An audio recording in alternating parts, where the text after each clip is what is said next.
different number.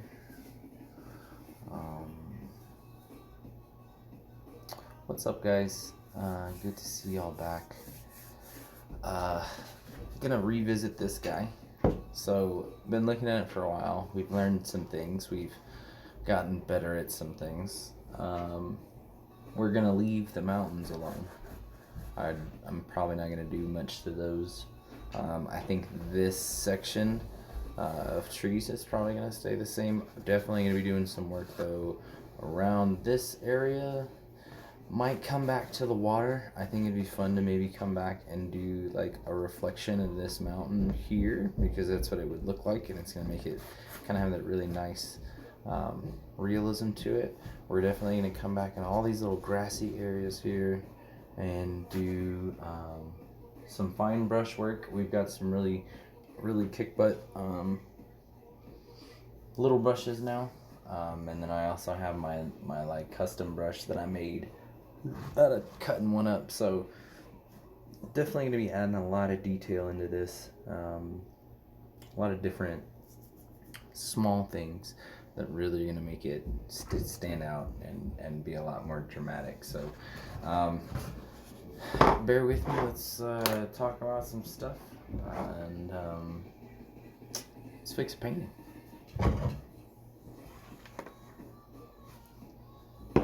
I think I'm going to start with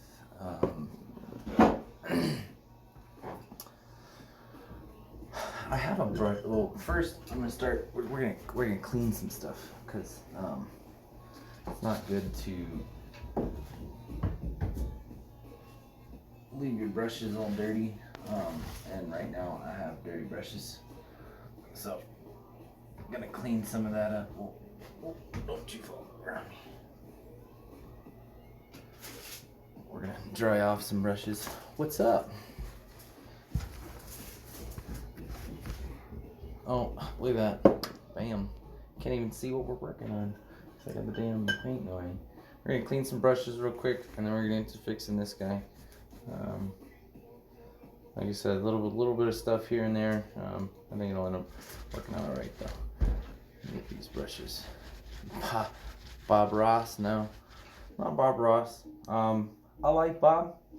A lot of stuff I did especially with this one was inspired by that. I learned a lot from him. But we're on to photorealism now. Bob's about 30-minute, teach them quick, and show people that art is easy. So thank you, I appreciate it. We're might do more than one today. We've got this mountain scene. And like I was saying, we're gonna add some detail into a lot of the smaller stuff, and we'll leave the mountain in the background alone. But we have this one. We also have a snowy one that we're gonna work on, and I think we also might try to do that Mount Fuji, but we'll see how it goes. Probably gonna be broken up into sections too. Not gonna be doing all that at once. So, but yeah, we'll see how much we can get painted this weekend. Kind of took a little bit of a hiatus. Grand delusions of being a pro video game player get in the way sometimes.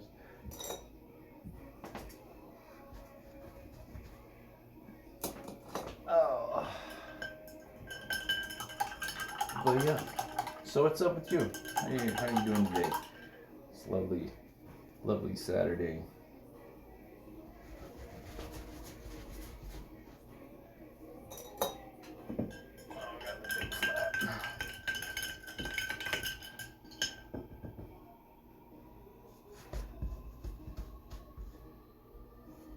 How many do I do in a day? It just depends. Like right now, I'm kind of limited on canvases. I don't have a lot of working space, so I've been kind of doing canvases and a little bit on pieces of wood and stuff like that. But I'd say if I really hammered down and I did the same amount of drawing time and painting time and everything, I think effectively I could probably pull off like 3 to 5 of those in a day. And you got to think though, this is only a 12 by 12, so it's not a lot of space to have to really do anything with. But yeah, I think it's very possible I could pull off 3 to 5.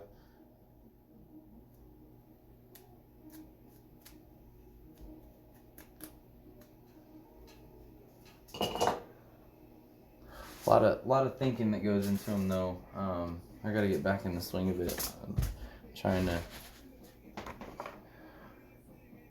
do more of them. Trying to do more. The only way to get better is to do them.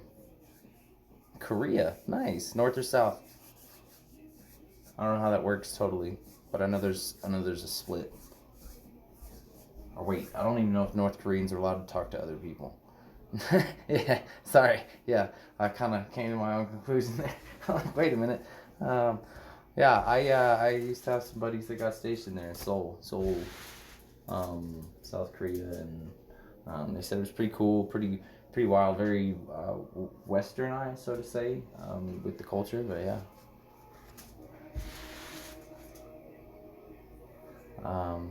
So we got those clean. I can move that coffee out of it. Almost lost it. So are you from Korea, or are you just in Korea? Or I guess I said just, are you Korean or are you other?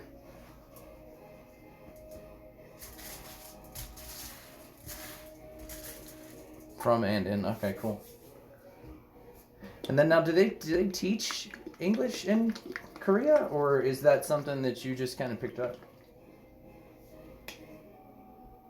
I don't know how I know some cultures and countries they do insist on it because it's important nowadays, I guess, for some reason.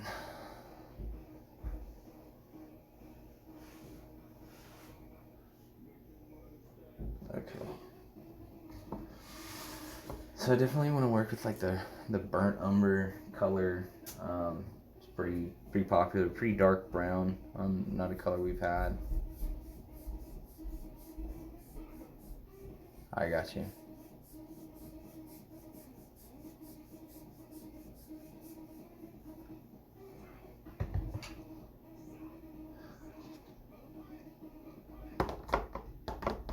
Sorry, debating in my head what I'm gonna do here. Probably gonna need a green. Now that I'm looking at it, I don't want anything too blue, so we're gonna stay away from these colors. We'll probably put them over here, but we have a bunch of greens to work from now. I went and picked up some the other day at Walmart, so I got you. So it's more the enunciation parts of it. You understand like the context and how to read it and write it, but the speech of it is not something that they teach. I got you.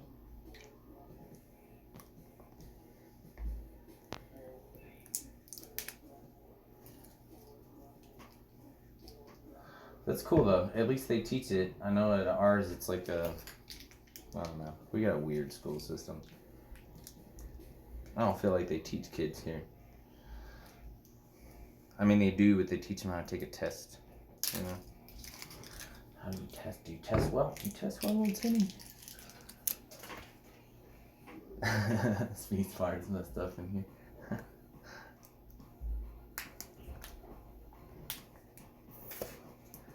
Ah. No, not a teacher. I mean, I can. I love the English language. It's very unique and interesting. But no, I feel like just as like a societal thing, like we let our kids down. So much they could do and achieve if we wouldn't like push to be able to take a test, you know?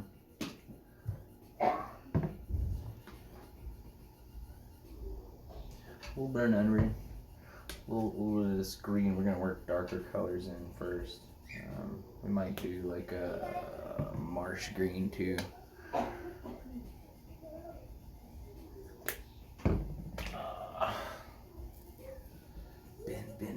Bend. Should you do any art? You artistic at all? Gamer? What do you do? What's your thing?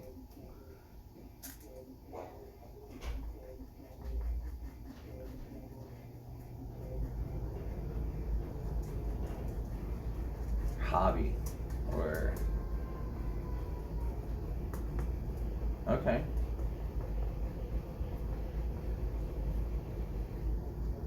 into video games and whatnot then? Still in high school? You going to college? You know what you're gonna do with your life? What are you gonna be? Who are you?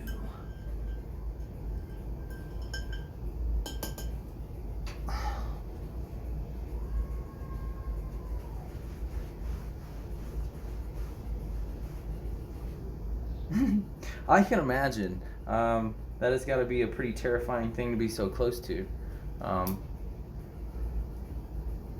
But you're good. Just get you a big old bag of Lysol, and just anybody that talks, just psh, psh, psh, like right in the face.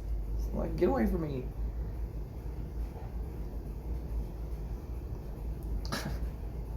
It's not nice. Don't do that. That's probably gets you in trouble. I heard they're going crazy with it though. Like they had monitor stations set up where like people would you play you what do you play? Ow.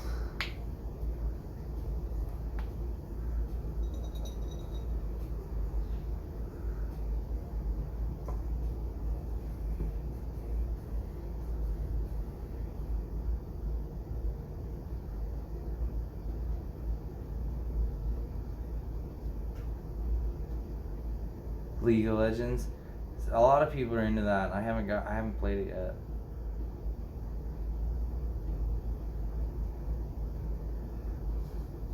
I got a few buddies that are in on that. I just don't have that much time, especially between like a job and doing this. Yeah, I've been playing a lot of Apex Legends lately.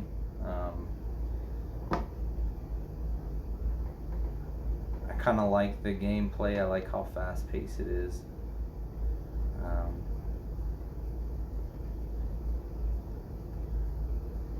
Yeah. Oh yeah. Apex. I main Bloodhound, but I've been playing around with Caustic lately. He's pretty fun. Got a brutality to him all his own. You know, to trap people in rooms and houses and stuff with gas. I've had some fun with that. But yeah, no, I have the delusion of one day being a video game YouTube star. I know it was a long time ago. Now I realize that I kind of just want to paint. Wish I could be a famous painter. It'd be cool. Have people snatching up your art for, like, what was it that the famous street artist that had his Banksy's? No, one of them. Anyway, one of them had his art auctioned off for like millions or something like that, and then like as soon as the gavel hit, man, like the painting shreds itself and made its value go up like even more, and people were like, oh, I'll take, you know, whatever. I thought that was cool.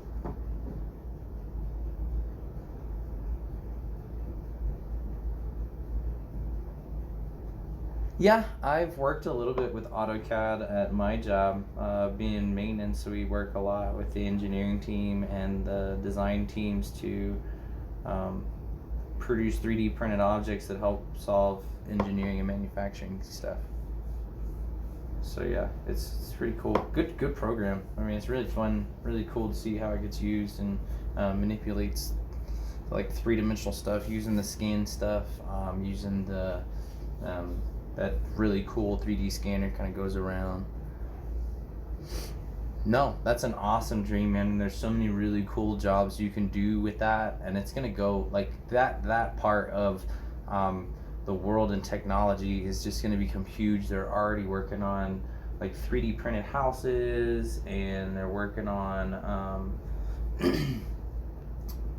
like these really cool like concrete things. Like they set it down in the middle and it's got a big tube that goes to it, and they actually, like, it's more like a rounded house, so you'll see more of a very rounded structure. But yeah, it basically 3D prints a house in like a few hours.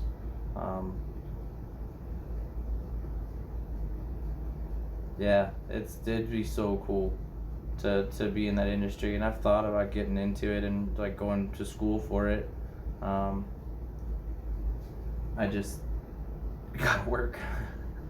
um, no, I'm trying to get into it. I'm trying to really decide what I want to do. If I want to do like a fine arts degree or something along those lines, and be a better painter and just keep doing what I do as my day job, or you know, get into some sort of other field like that at in my 30s.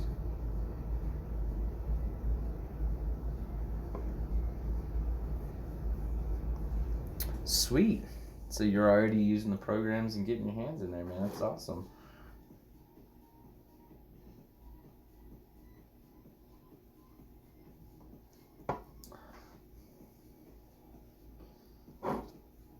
We're adding quite a bit of depth here. As you can see, like the whole bottom corner here got a lot darker already. So we're gonna continue pushing that in. Yeah. So is it kind of like an internship, like you do school and you have to do like all these different programs, and then once you like get done, then you get to go, or is it gonna be like a summer job kind of thing that you do every year until you get out of school and then you go and do it, or?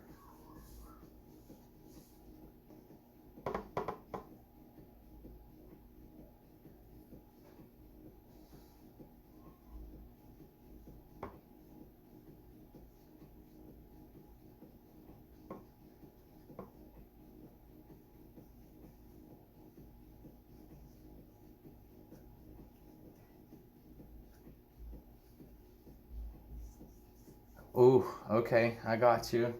So you about to hit the work world, man. Don't stress it. Just find you something that makes you truly happy every day when you get home, man, and relax.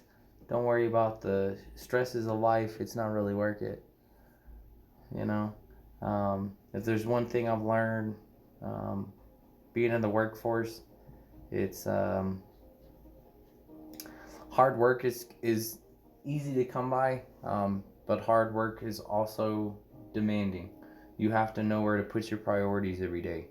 Um, Wake up, go do your job, go home, and like when you wake up every day and you look in the mirror, because you're going to be doing this every single day, make sure to let yourself know that you're important and you know you're worth it, because if not, you lose that motivation to get up every day, and it just makes life so miserable.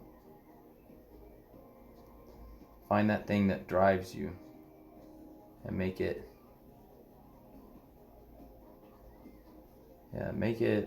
your own, make it uniquely yours. No, you're good. I totally understand what you're saying, and you don't have to.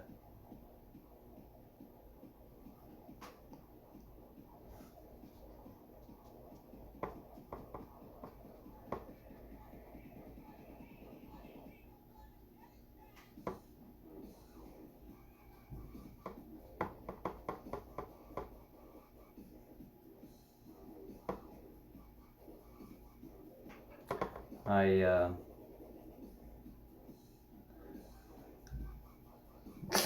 yeah, got some good vibes going, man.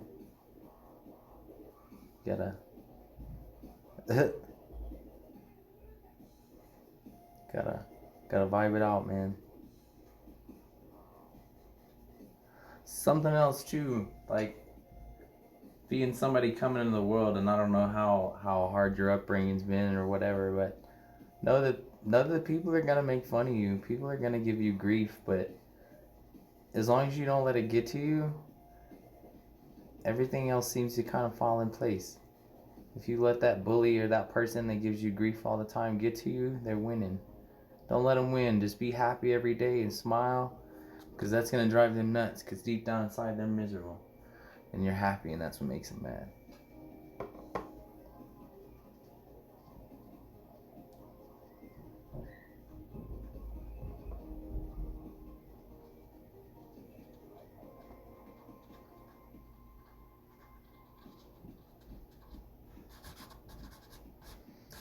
Pull out some of this darker color. We'll add in some more greens. So we're getting the dark right now. We're focusing on getting those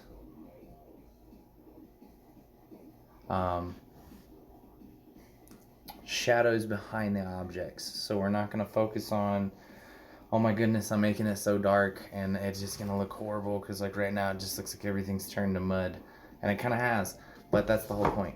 You want the little small details underneath the big details, and those big details will come here in a bit. We'll get to that. We got to get these little teeny lines. It takes forever. It's monotonous. It's gonna eat up some time, but just chill with it. Bob your head to the beat, and don't sweat the little stuff.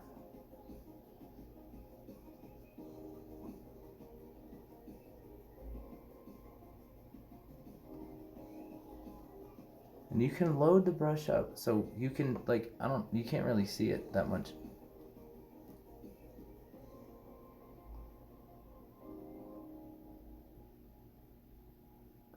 I'm trying to find the camera. Hold on, there it is. Anyway, so on that brush, there's just this tiny glob at the front, and I'm just using the little teeny tip to kind of, I know, it never works for me.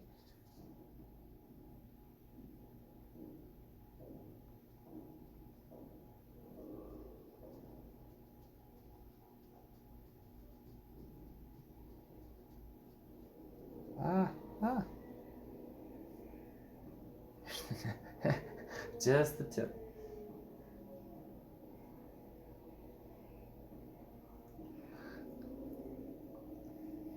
And I think some of this stuff in the background we won't have to mess with too much, but we're gonna throw these little lines in here, just little spaces here and there, little dark areas. We wanna back of the brush.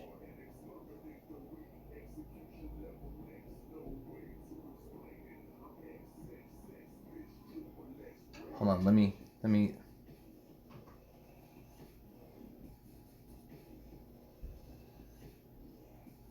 brush, focus on the brush.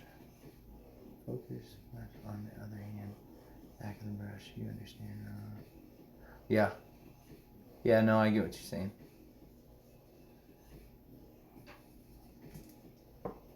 Talking about loading the brush. I didn't do it right that time, but push it out. There we go. Yeah, there we go.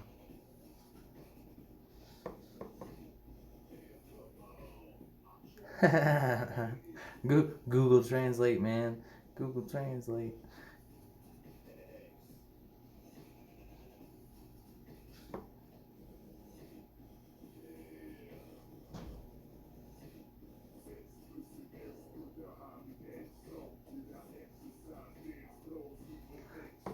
Yeah, I'm learning with paint that there's different ways. Like I can press down like this right here, which is a real nice flat press. And then I get these really cool little thin lines that do kind of exactly like I want.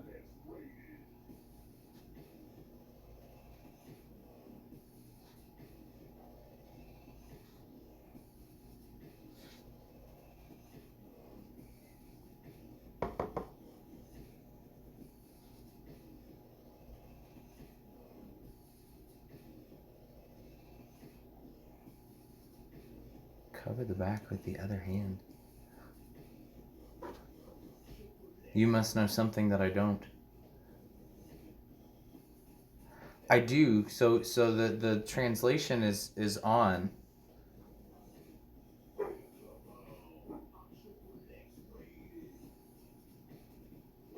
The only part I don't get though is the cover the back with the other hand. No, you're good. Like you said, the translation's right. I don't understand technique. So like I've never been to school for art or anything. I've just read books and watched videos and basically just taught myself. So a lot of the things that I talk about, or a lot of the things that I say while I'm doing these, really isn't something I learned in school. It's something I've taught myself. So a lot of like the techniques and the things that I see So like if you pointed to a video or something like that, I could watch it and probably duplicate it, or at least try to.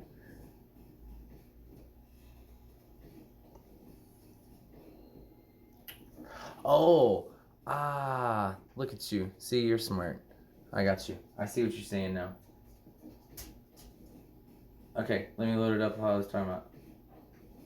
Yeah. See, I get it now. Okay. So,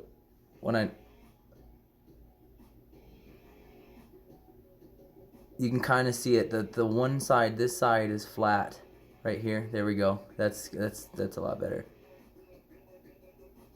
Yeah, so this side is flat and this side has a good load on it. It's got a nice little hump.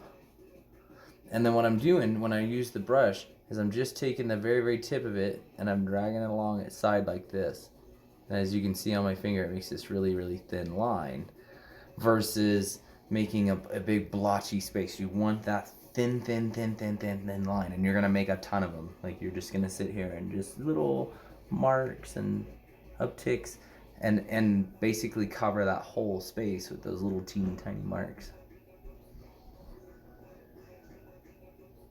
And the more tiny marks and the more little dots and the more tiny leaves and stuff that you can create in your image, the more photoreal that it looks, the more intense that visual is going to be, because your eye gets caught up in all the detail. It gets caught up in all the tiny little strokes and the tiny little things, especially with a painting. Like if people know it's a painting, they start looking at it like, oh my gosh, it's crazy, it can't be a painting.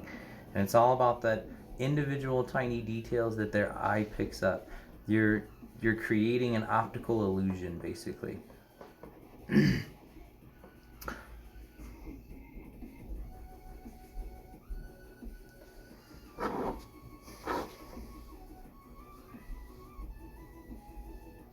And you want the smallest, tiniest little lines that you can get, because the more of them you got, the better it is.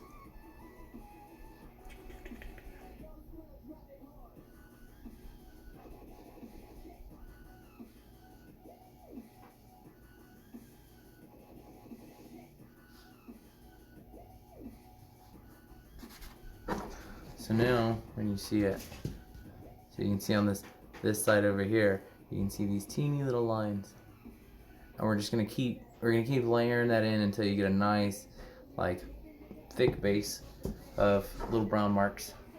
And then once you get that little base of brown marks, we'll come back in, and we used arbor green, we used marsh green, and we used Irish green, or English ivy green. So what we'll do is we'll drop out the English ivy and we'll just do the marsh green, which is going to be a brighter color. And then we'll go back through and we'll do the same thing again. Teeny little marks over and over and over and over again. And build in. Build in what we're doing. That's it. I love Bob, man. He had such a cool demeanor. I have a Bob somewhere. Hold on, let me go grab Bob. It'd be a good inspiration for right now.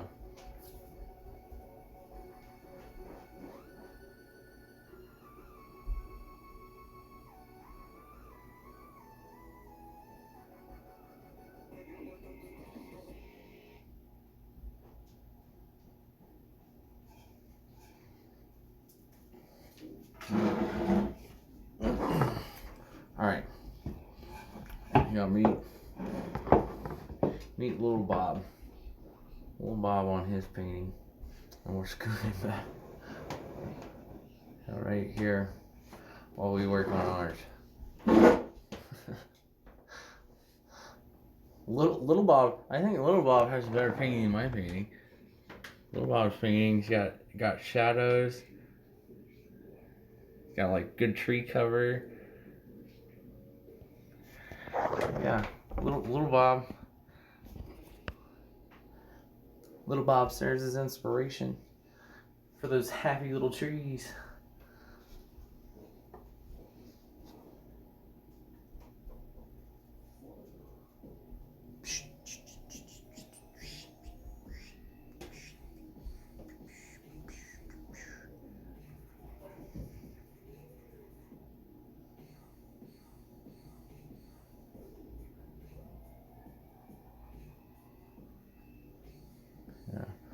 pull some darker colors. I think I'm gonna maybe pull around this edge here. We'll do it kind of up in the tree a little bit. We're just gonna add some darker textures into that tree. Bob is watching. Can't let Bob down, man. I like the 80s version of Bob where he had like those really cool like yellow tinted glasses and whatnot. I think he was in his prime then, making some dope ass paintings.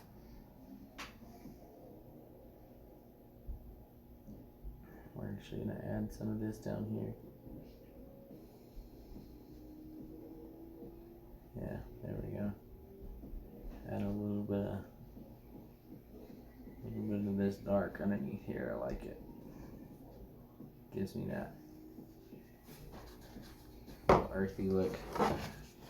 You can see we're still going in, still adding little touches of detail here, and you'll see as we go, like it'll start to really kind of crazy poke out, and things will really just kind of start to pop. It's weird. Whenever you make the effects, we did another one a while back that ended up being pretty cool.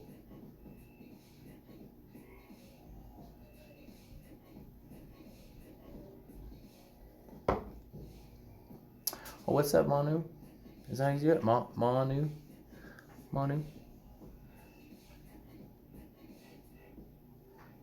Well, not really added. So it was kind of just in there as a little dirt path. Nice. Thank you, Manu. I appreciate that. We're going back over. This is an old painting. This actually is my first painting. This is the one I did starting out, and then we're gonna add a ton of little detail. So I'll show you like I showed him, so you can see on this one right here, we have these nice tiny little tick marks.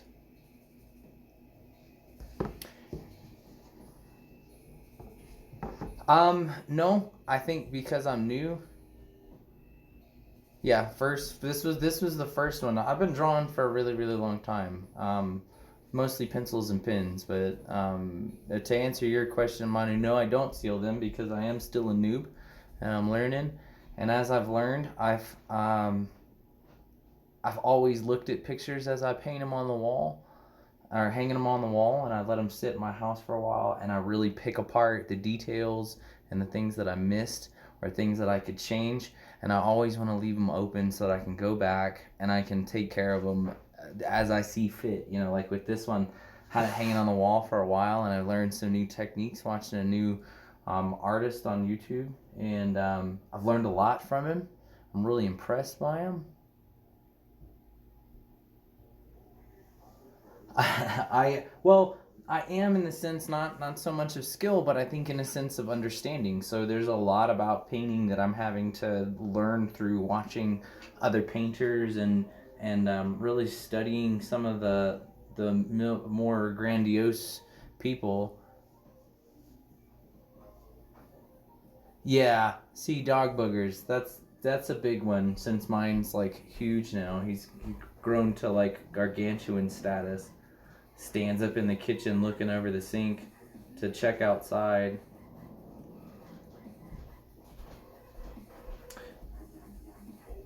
And yeah, I think I'm a noob as far as my understanding goes, just because like there's a lot of like principles of light and things that I just don't get because I don't learn. But yeah, all I have to worry about in my house, Manu, is the giant 6 foot tall dog and then the 3-year-old. But thankfully, 3-year-olds, yeah, see mine. So I have a Catahoula leopard dog or Louisiana leopard dog or something like that. We got him as a rescue. He's pretty well mannered. He listens well, but he doesn't have the same slobber issues that boxers or pitties or bulldogs or any of those have. He's really clean on the face. But yeah, I don't seal them because I know I'm eventually going to come back and I'm going to want to change something while I'm learning and while I'm teaching myself new techniques and new things. So I leave them unsealed, and then yeah, I go back and I do little things like this. We talk about things that we've learned We've talked about things that we don't understand. And we get our groove on with a little bit of music, and we teach and we learn.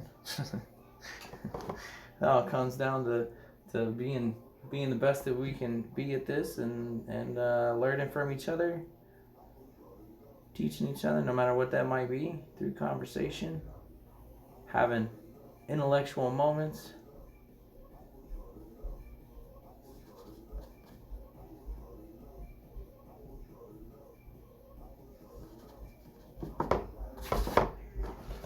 And really putting yourselves out there.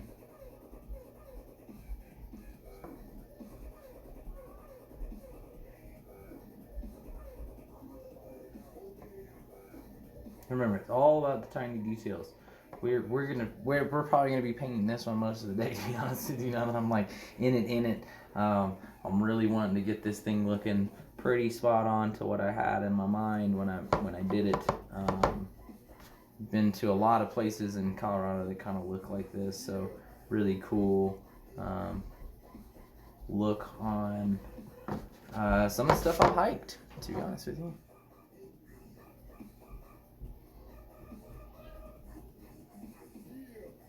We got to stick together, man. There's some brutal critics out there, man. I've had some guys really tear into me. Kind of makes me hopped up though, because most of them don't have the ability to go past that first or second sentence of "you fucking suck." They run out of words, which I find depressing. I wish there was somebody that could really hammer in on it with some good vocabulary abuse. You know, it's good for the soul. Not most people choose to pick on the same things. Art is subjective. It's 100% subjective, and I think that's why it's so easy for me as an artist to look at people who have such harsh criticisms and words to say as just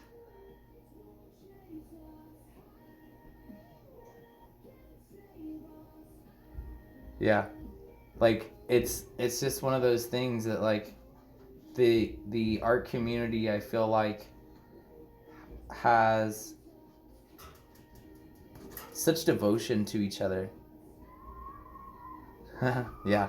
See, and that's the thing. Somebody made that comment the other day because I had a guy jump on and he was one of those quick like lurker for a minute, then jumped off. He said, I think he said it the most eloquent way I've heard it in a while. He said that even Picasso or Da Vinci or anybody else was told that they were crazy at one point in time, or that they sucked, or that their art wasn't good enough. And as long as they looked at that moment and they decided to push on and to be better and to not let that little voice get to them, they did actually become the true. I mean, could you imagine if somebody would have told Da Vinci, dude, your shit sucks? And he would have listened? He would have been like, ah, man, my shit sucks. Polak. I do not know this term. Polak.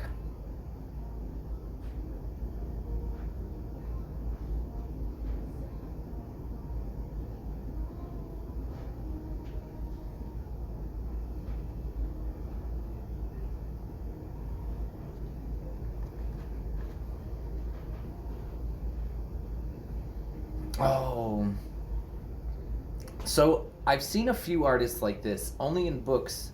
But yeah, there's like an older Asian gentleman that I watched the other day who would take like globs of rags and he would run it through a bunch of different colors, and while it was still loosely put on there, he would like punch it onto the canvas and let it like sling and fling. And I love this expressionism, but I think to me, I appreciate more of the landscapes. I have a hard time with some abstract artists because, like you said, it's really subjective. I do like pour painting. I don't know why. Something about the ooze effect is very interesting.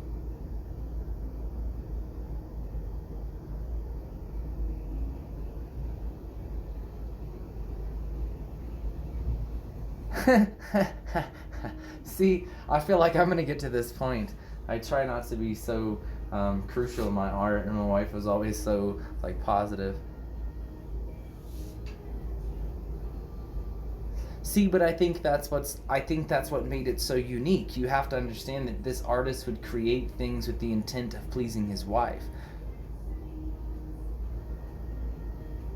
Like when you think about, she was his muse.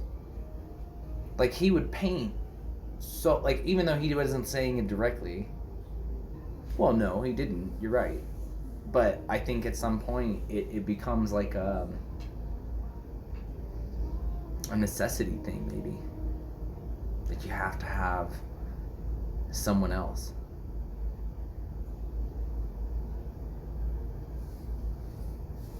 So you think he lost it like intellectually or mentally to the point where like he was just so caught up in his what was going on up here that he lost sight of like what it meant to him, or what?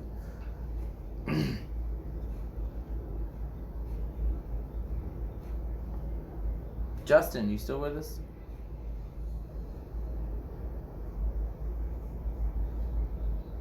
Oh, yeah. That is, I suffer with that from time to time. Like lately, that's why I haven't been painting as much as I should. Um, I don't know. I doubt my work a lot. I doubt myself a lot. Believe it or not. I think that's true with a lot of people. I think a lot of us sit back a lot of times and look at ourselves with a little bit too much of a harsh critique. Yeah, I think I'm a little bit too hard on myself sometimes, and I'm a little bit too hard on my art. Even though people be like, "Oh my gosh, it's so amazing," I'm like, "Dude, that's trash. What are you talking about? My daughter can draw better than that. She's 3. Like, I'm really really hard on myself. But I think it's what pushes me to be better. It's what pushes me to want to be better and to be the best artist I can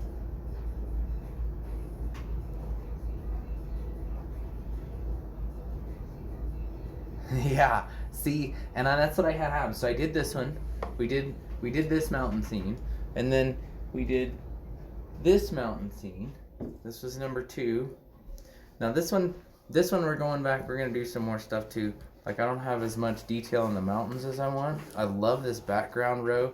I kind of want to even up this tree. I feel like he's doing this thing right here. But then we're gonna go back and we're gonna do a little bit of white right here. We're gonna fix this spot.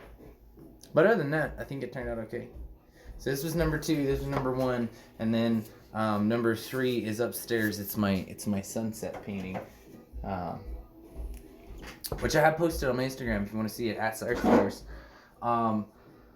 But yeah, no, it's been super fun doing this, and super fun like having interaction with you guys here on Twitch, and really just, I don't know, building a community that's really positive and really about like, building people's knowledge base about painting. I want people to know that painting is not as hard as it looks. Like it's really fun. Selling painting. Mine's at Cyrus the Virus. So just what I got right there. And yeah, no, definitely for sure. I'll do the follow for follow. We're almost at 50. I've got like 50 people on Instagram. It's cool. It's really cool. And I sell my stuff. I sell on Etsy, and I sell on Facebook.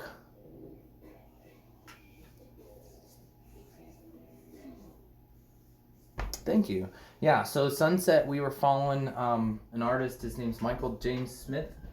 He's really good photorealistic artist. I started following him on Instagram after I saw a few of his YouTube videos. And just a really, really inspiring guy, really, really good artist. Really amazing eye for detail and for depth of color and things like that. So it was really fun following him and watching him do his thing, and it really did help us out a lot with what we're doing here. Learning, building, growing, that's all you can do every day. It's just to get a little bit better every single day.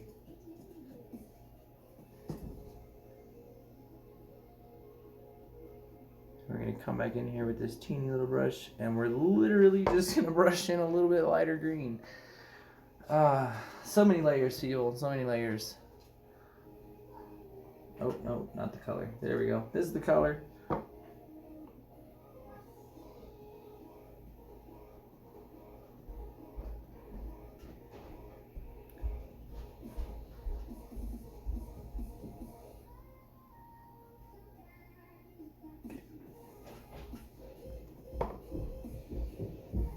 Thank you. Yeah, no, me and my wife, we do a little bit of everything.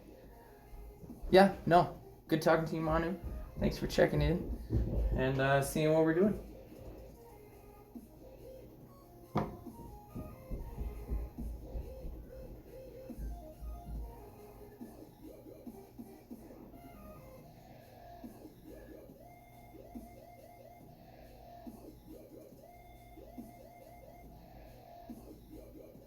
Justin, you still with us?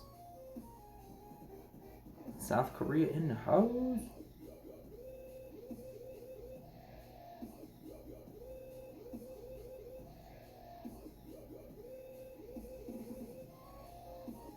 Dum dum dum.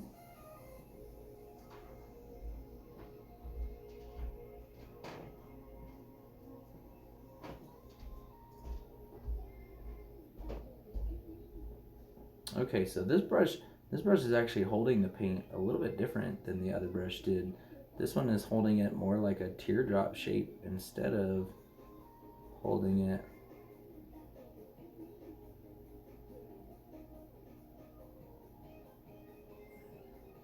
It's definitely making it apply differently, that's for sure.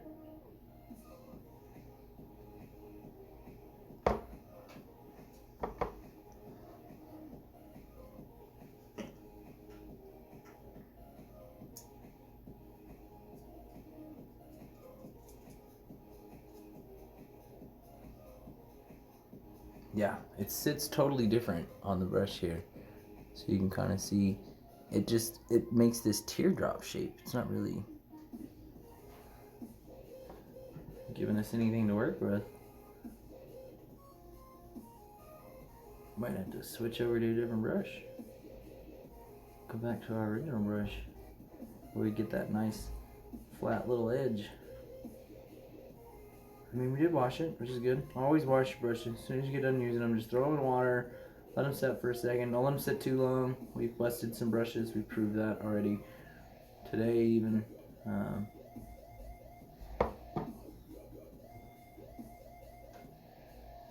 Yep, we're gonna have to switch over. It's gonna drive me nuts, but I can't make the same line. Okay, dry it off real good. Dry it off real good. Alright, now load it up same way we did the other one. Flat one side, bubble on the other, and then we're just gonna come in and make our little lines.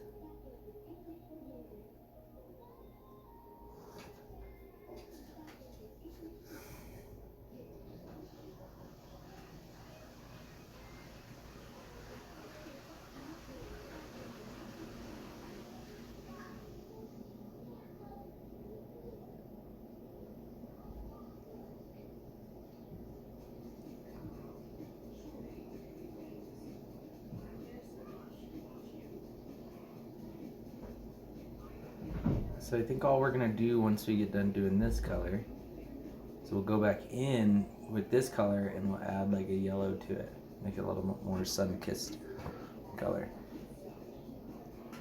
And then once we add that color in, it'll make it really pop, kind of that sunshiny look. We got to be careful where we're putting it, so we're gonna want to put this darker green or this middle green color that we've got loaded on the brush. We're gonna put it in all the areas that are gonna be above the brown that we did. So we're gonna go back in and actually put in this green color into all these areas. Now, this green will probably get darkened up for some of the shadowy stuff on the trees. We gotta make sure that we get that good and coated in there. But yeah, we're gonna whip up some grass here. Just pull it on up. Just go row by row, little strokes. You want little grass blades. I mean, unless you're doing super tall grass, you know, then do long, you know. But for us in this one, we're just gonna do little rows of grass, grassy green. We're gonna come all the way around.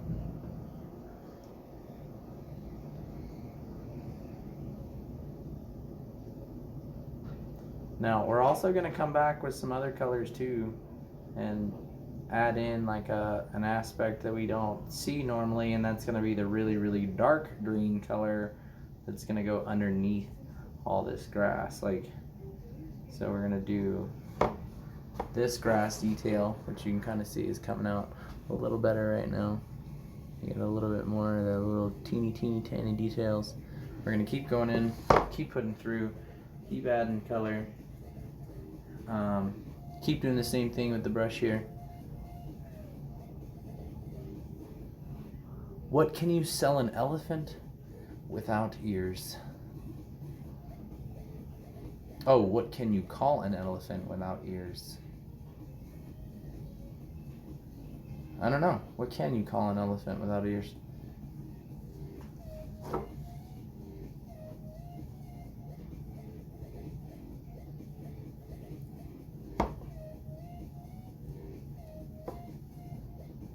Lost? Screwed? Hot. It'd be a hot elephant. That's what you call him. Because I know elephants have lots of blood veins in their ears.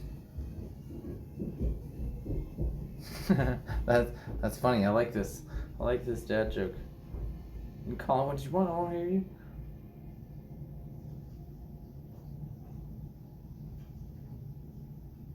We have so many tiny little pieces of grass in here. That's why these paintings take forever, because it involves 5,000 blades of grass.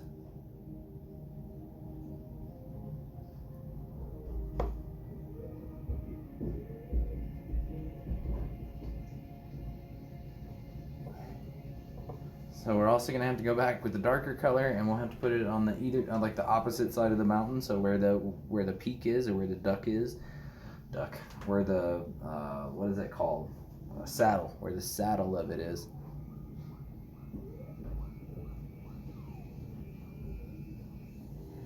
What do you say to an AirPod that fall to the ground? You're grounded? I don't know. Heard none of these. These are all good, original.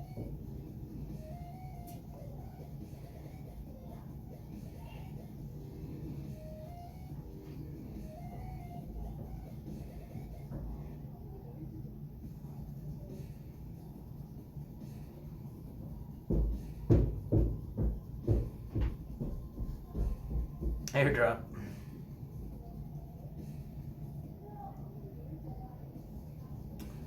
Airdrop in 5, 4, 3, 2, 1, and drop. Then we're gonna pull in some of this green over here too. I like to add in this color back here. It's a very pretty green color. I think it'll look good back here. We'll go back in and kind of brush some of it out. But yeah, definitely gonna add some of this color back in there. It's nice. Looks good. Adds a little bit more life to it. And then we can come back in and do some more stuff down here.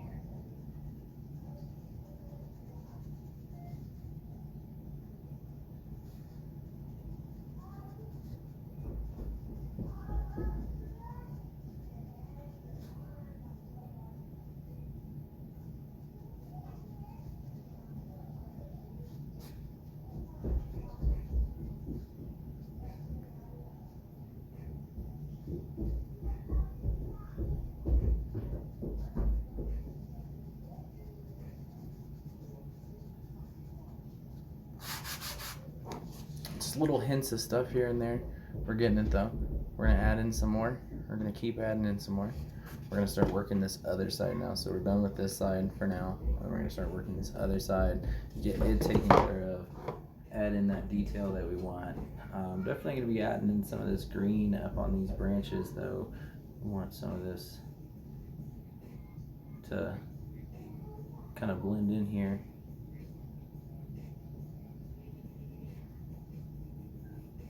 Make sure that we're leaving those highlights where we want them. We want them all on the top sides of the branches versus the bottom sides of the branches.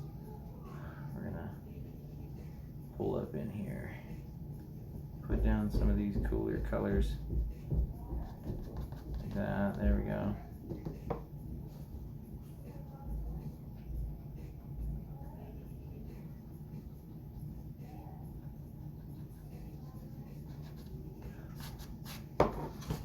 So just like on this one right here, we're just gonna pull in a little bit of that color there that we're dropping in on the grass, because we want to add in this colored green in some more places as well.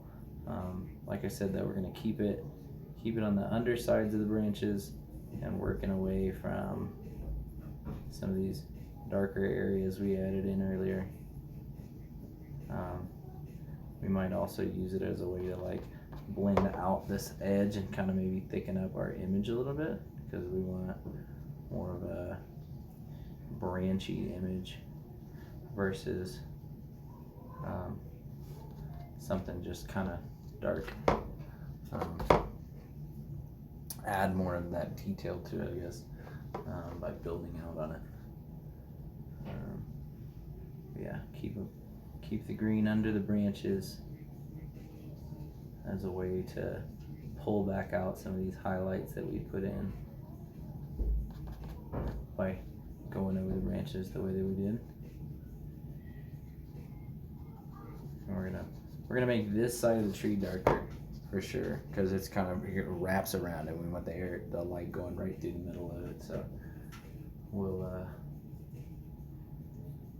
keep going on this little technique we got going here. It seems to be working pretty well. I like the way it's looking so far. It's adding in a lot of the tone and texture that I like, and that I want to see.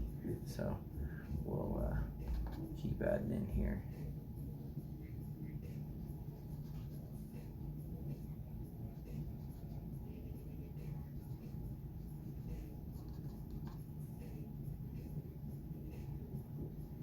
And then like I said, we'll keep adding in color and stuff into this and really just build it out. We're gonna build it out the way that we want, you know. And that's the best part about these paints. They dry fast.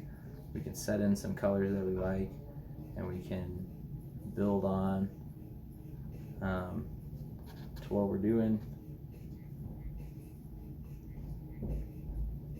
by just adding in some more color, or making a darker color or a lighter color. It's kind of cool actually. So we can make new colors for the backgrounds. We can add in more of a bluey green color if we feel like it, to make this look darker or more shadowed. It's all about what you want. You don't have to.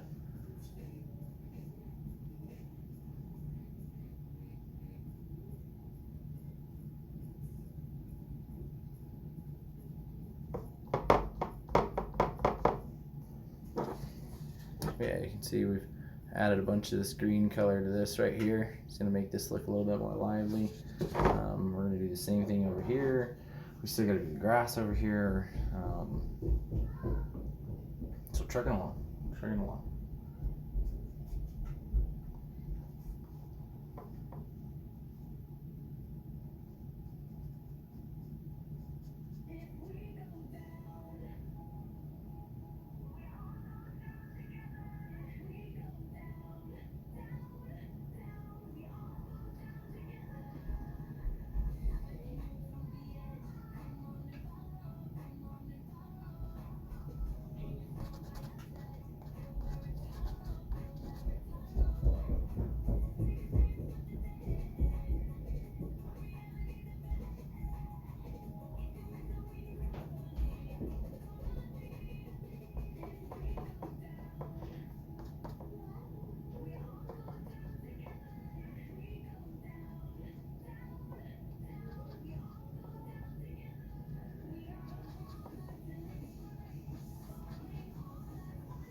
So by doing that and painting that in, I realized that there's a tree right on the other side of this that I did not see. But what we're gonna do is we're gonna build that tree into the current tree and make it just a part of it, and show like a split in the stuff maybe. We'll see how to do that here in a second. We also have this bright yellow we're gonna add in some of these certain parts. I want to try this technique of green with yellow to lighten and darken. I mean, it makes sense. Yellow is it's gonna be blue and yellow and then green.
Yeah, remember, it's just about multiple layers. You're just gonna do a bunch of different greens and a bunch of different colors. I mean, you can kind of see on this one that we're doing right there. It's just gonna be more and more green, more and more green, more and more green. Ends up making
how to fix this. I seem to have made a mistake somewhere. I've got to figure out where so that I can go back and fix it.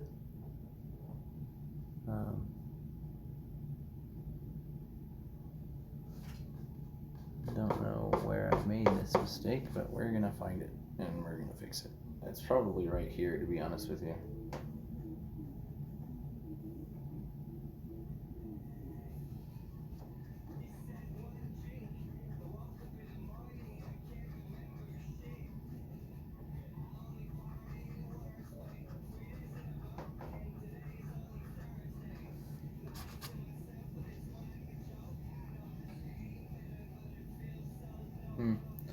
So we'll go back to the green here. Go back to the green. We gotta get the rest of the grassy texture in here, so we can go back in. Ooh, that might be a little much. Let's thin that out some.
leg's killing me. This chair is not the softest thing in the whole wide world.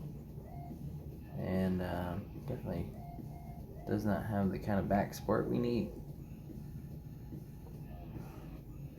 But we're using it anyway, because it's all we got. And we gotta make do. I need a place to sit and paint, and you need a place to sit and watch.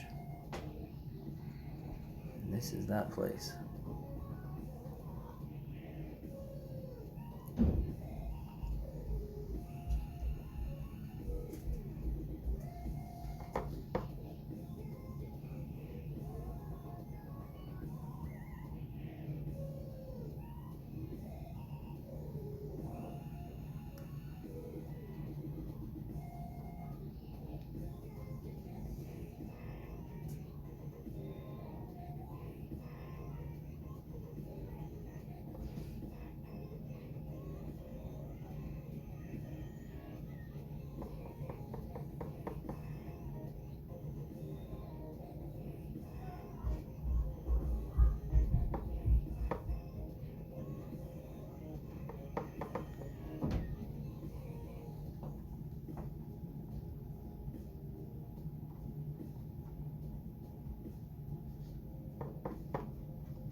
Okay. So now we finished a lot of the green.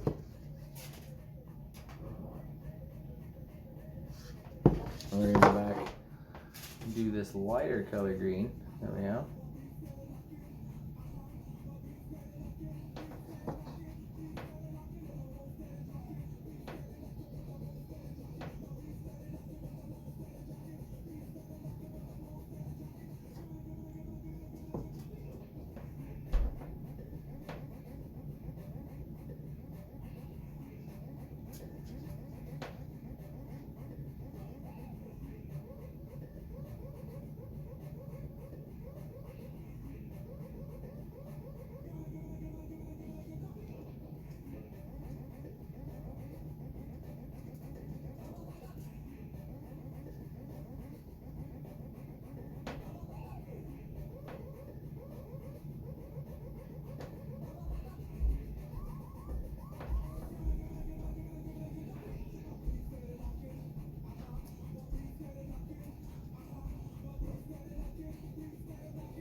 A nice view though.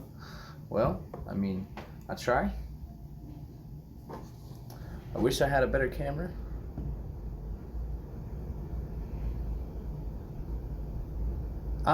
We're getting there. We're adding in the tiny little grass detail right now on the bottom corner here. We're coming back, adding in the final touches. So I guess you could say we're getting towards the finish. We got a little bit more work to do. Lots of highlights, lots of details.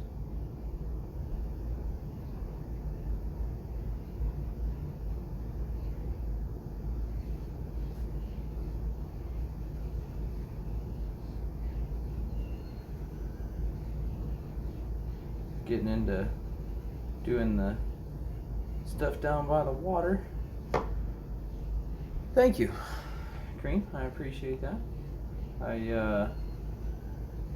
Well, so we gotta do the grass, and then we also need to do the reflection of the mountain on the water. So I forgot about that part. So what, dear? Okay. Okay. We're gonna continue building in.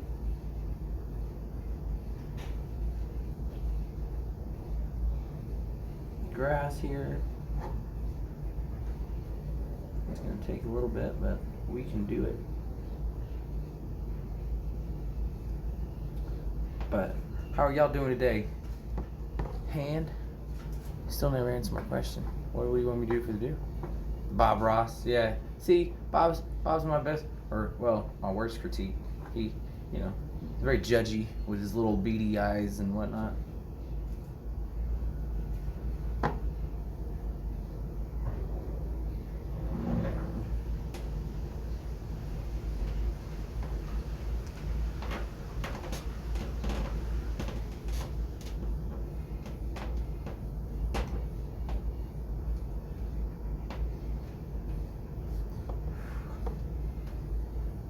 We'll go in and we'll add in all this detail.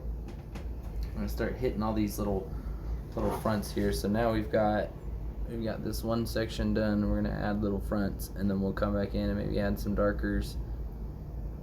We'll see what happens.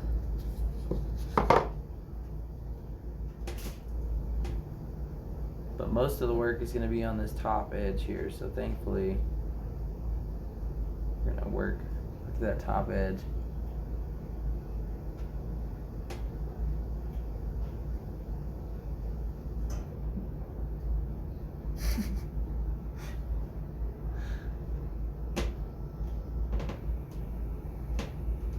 I'm working on trying to get a better angle. I don't have all the fun little camera stands and whatnot yet, so we gotta work from this, people. And Bob does. He inspects my hairline and how far back it goes, and then he tries to paint happy little fucking trees in there.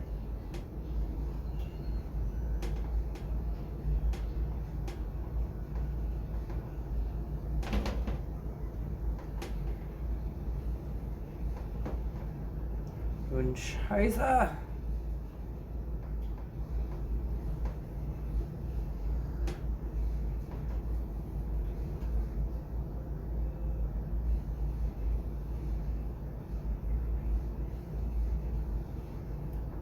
How are y'all doing today, though? Both y'all. Creamy Hand, how's your Saturday going? Thank you, Han. I appreciate that. Means a lot. If you could leave a follow, that'd be awesome. I'm only 12 away, people. 12 away from affiliate, man. We're working at this. Building a community here, people. People that want to watch paint. Let's paint.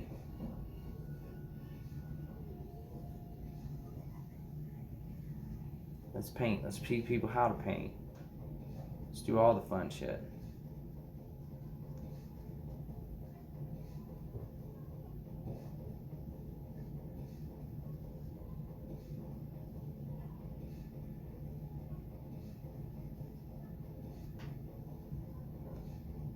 Tell them all. Tell it to the masses, Father. Let them all know One day we will be great.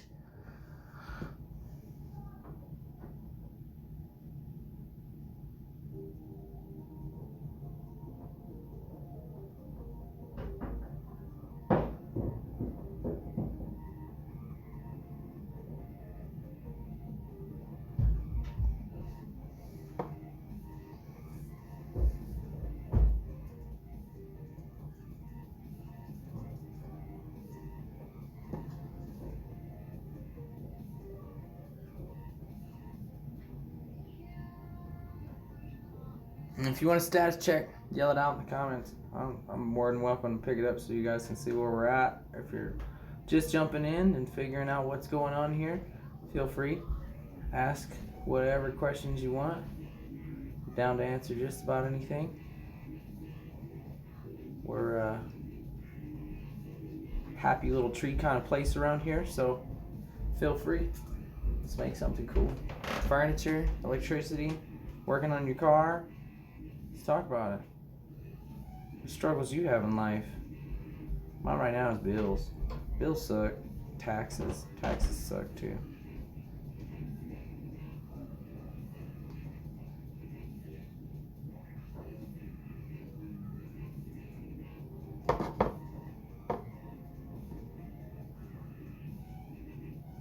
I've added a little bit of detail to the tree so far, more color than anything.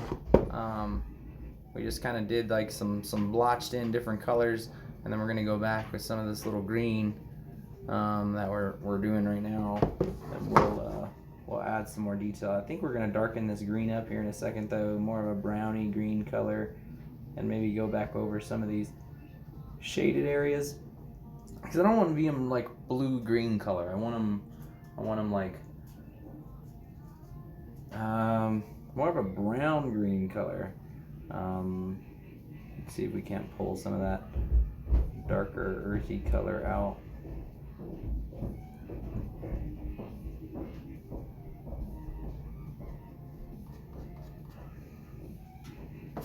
But yeah, we're gonna do that. We'll come back the left tree. So your left or mine? So this side over here, side one with rocks, or side two with trees. This one. You're talking about this one right here, aren't you? Yeah, this one. I like him, but I don't like. So you can see right here, there's this transition in color, almost like a haze, on both sides. Yeah. There's this little green haze right here. Yeah, we're gonna try to get rid of that. I'm gonna pull some brown in right here. We're gonna make this path go a little bit further back, and then maybe bring it to like here. And then what we'll do is we'll keep bringing up some grass right here. We'll make these shadows nice and thick, like, and then like you can see with the little grass here, we're gonna add in some stuff. Like I said, we're gonna redo this. I think I'm gonna lighten this color up because you want your water to be really close to the color of the sky. A lot of people don't think about that with reflection, but it's been bugging me since I painted this.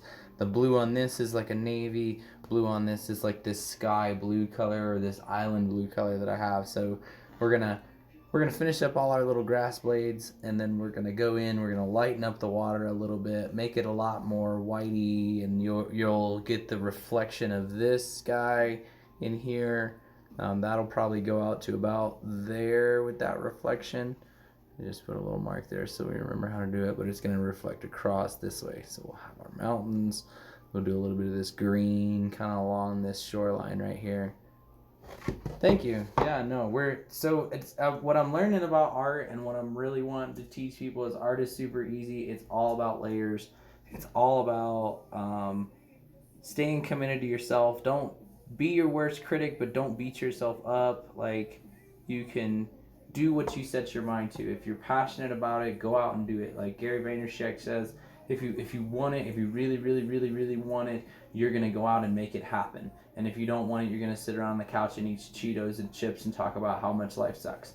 So go out, get what you want, be the thing that you want to be, and know that if you want to do art, let's do art. Let's make something. Let's build something. Never seen it done? Ask me. We'll make it. We'll try it. We'll see what happens.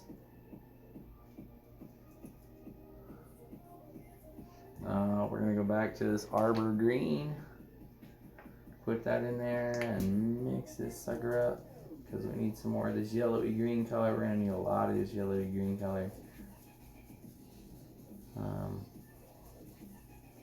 So we're gonna keep mixing, and pull in more yellow. We're gonna have to add some more yellow shit.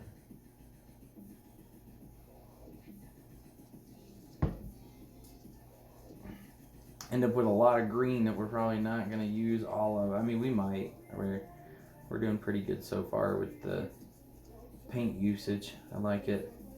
The cool thing is the acrylic dries so fast compared to oils. We haven't done oils yet on the Twitch, so we haven't really gotten to experience that. But oils have a lot longer drying time. They're a lot more malleable.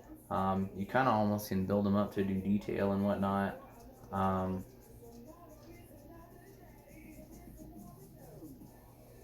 But yeah, we're just gonna keep on building in this stuff. Okay, cool. I think we got it here. I'm mixed up enough that we get our color back here.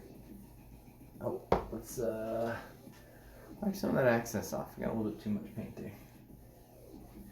There we go. Now pull this out, and just like last time, we're gonna press this brush straight down into the paint and pull back.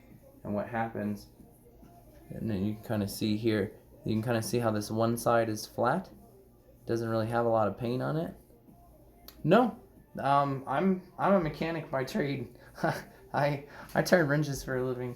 I just love art. I love art, and I love doing things that have anything to do with art. If you want to carve, let's carve. If you want to sculpt, let's sculpt. If you want to paint, let's paint. But yeah, I just have a really deep love for art and anything to do with art.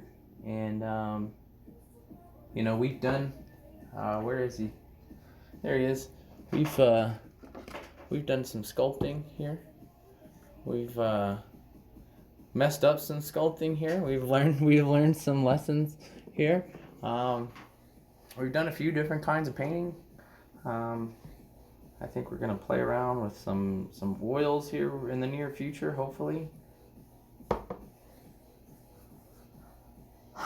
I think modern art is too free.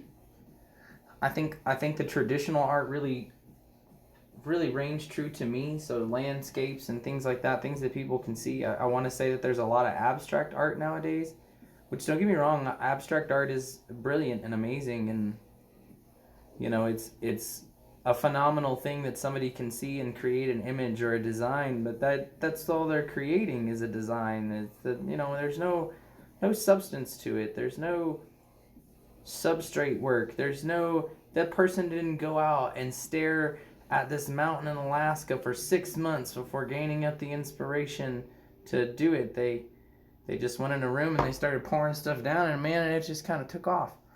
And that's awesome. I mean, it's great for them, great for the art community, but at the same time, like, I wish we would see, you know, the next Van Gogh or the next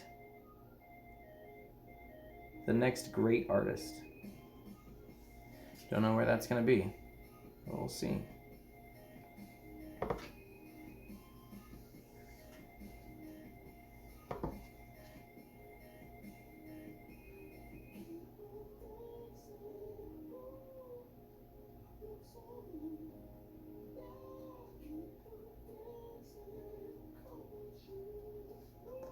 Yeah, so what we're doing right now is literally just adding in the smallest little details that we can. We want things, especially right up here in the front, you want stuff that's going to pull the eye to it. You want to have something that's really going to be like, holy cow, look at that tiny, tiny little detail, because what that does is it creates this optical illusion in the brain. So what happens with the brain is it focuses on one thing at a time, right? And yeah, you can see things, but now, like, I can look at my Bob Ross and I can see my picture, but I'm also looking at this. So what that means is that your eye will subtly take in other information, and that's what we want. We want our eyes to look at our painting and take in the subtle information that we put down. We want this tiny little details so that the brain goes, oh, well, that little bit of grass texture right there, that just kind of, it's a blanket statement. We're just going to apply that across the whole painting, and that's what happens. The brain ends up taking over that visual frontal cortex and telling it that this is what we're seeing, and what we're seeing is real, and that's what we're trying to create. We want that realism. We want that effect to really bleed through on a lot of this stuff. So we're gonna pull in a lot of stuff. I think that's why oil paintings end up being so interesting, because they have so much texture. Yeah, exactly. Cities, farmscapes, because you know what had happened is this dude went out and he sat in the street with his easel and his paints, and he poured his heart into this one painting of his home, or his, castle, or it's just, it was such a simpler time that that person literally just sat there and like made these teeny tiny little strokes over and over and over again. Like, I missed it. They had the Monet exhibit here not too long ago, and I missed out on it. I wanted to go see all these Monets in person, and I really do. I want to see art in person. I think once you start to understand art and get into art, you really start to see life differently. Like I was trying to explain to my spouse or my wife, the thing that really is cool for me. Yeah, exactly. It wasn't just somebody they made up in their head, or some plastic model. They were real people with real body types, and they had worth. I think that's the word I'm looking for. The paintings had so much more worth, because what we were seeing in them was somebody's expression of life, or expression of, love or lust. I mean, when guys would paint paintings of their lust, they would paint them with so much conviction and passion.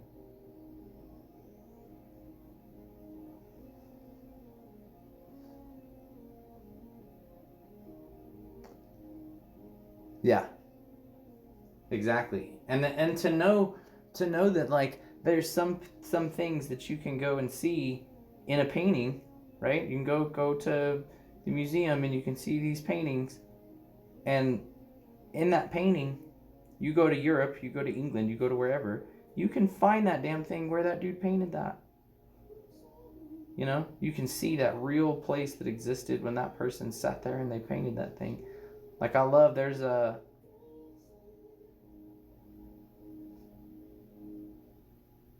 artist, his name's Thomas Kincaid. He's really famous for doing like landscapes, and a lot of people know him from like puzzles or whatever.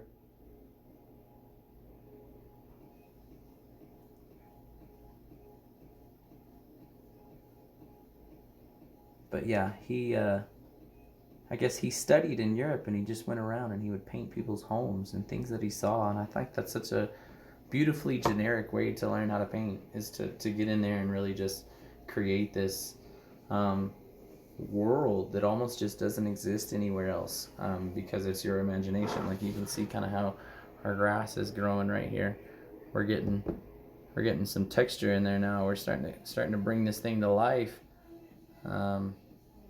These little bitty marks, little teeny marks. That's all it is. Little teeny marks, over and over and over and over. And that's what you do. You just build in your world. For me, a lot of my inspiration comes from places I've hiked and gone, things that I've seen. I'm not going to say that I've seen this exact scene, but I've seen something pretty close.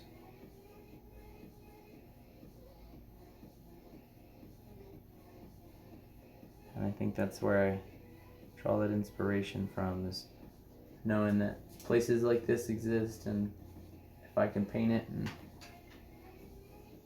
Carl Frederick Agard. I do not. What was his specialty?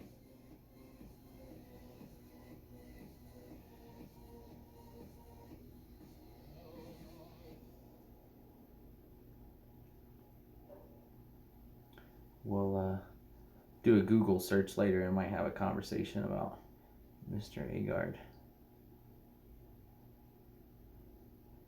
We'll take a break here in a minute.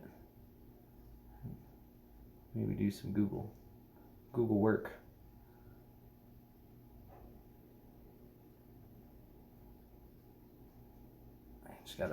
I gotta remember, grass doesn't always grow straight up and down. It grows kind of every which way. It doesn't always have to be vertical straight up and down. You want it kind of laying out into the street here, and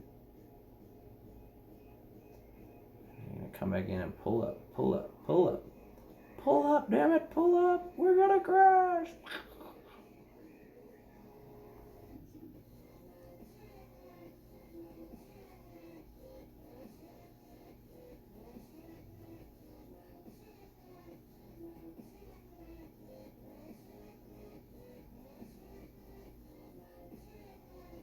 There we go. So now we kind of have the whole side here done a little bit. I think we're gonna put. Wait, let me see. Hold on. I like to look from y'all's point of view because it shows me a little bit more than what I'm seeing. Yeah, I think I'm gonna leave it. I'll leave it. Do a little bit of this green on some of these tree tips here. Oh, don't put your hand in the wet, baby. Don't put your hand in the wet.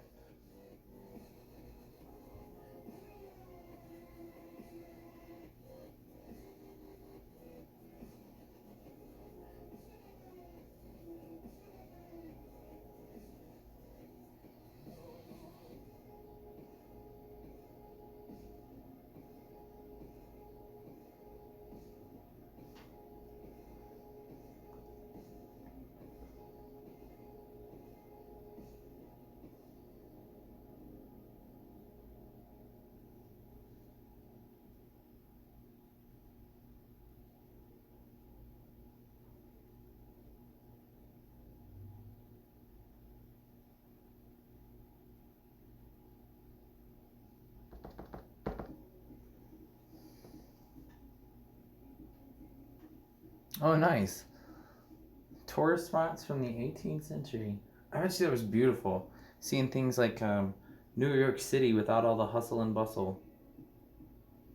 Or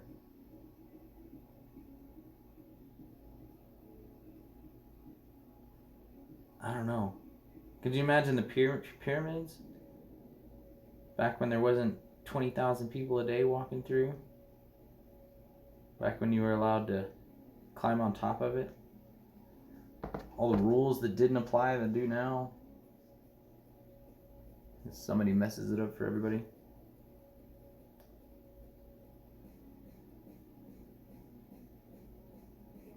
It's always one or two that mess it up for the rest of us. Like, could you imagine being able to go chill at the top of the Great Pyramids?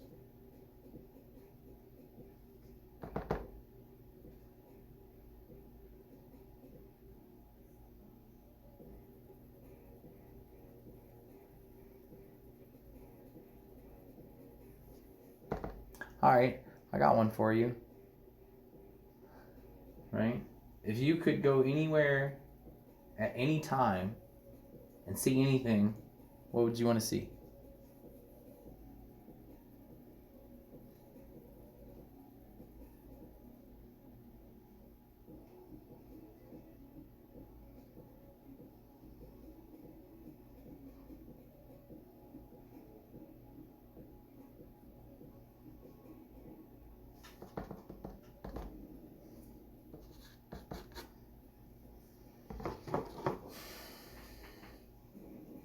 Oh yeah, we think around here. I'm gonna ask you hard-hitting questions. Let's get to the root of it. The grassroots. What do you really want? What do you want to see? What inspires you? I would want to see Shakespeare live.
would want to either see Shakespeare live or I don't know. Like, I think it'd be awesome if I could go back in time and like be one of the really famous painters, like Michelangelo or Da Vinci or one of them. Be like not a fly on the wall, but like an apprentice. Like have them teach you. Because I bet you that would be amazing.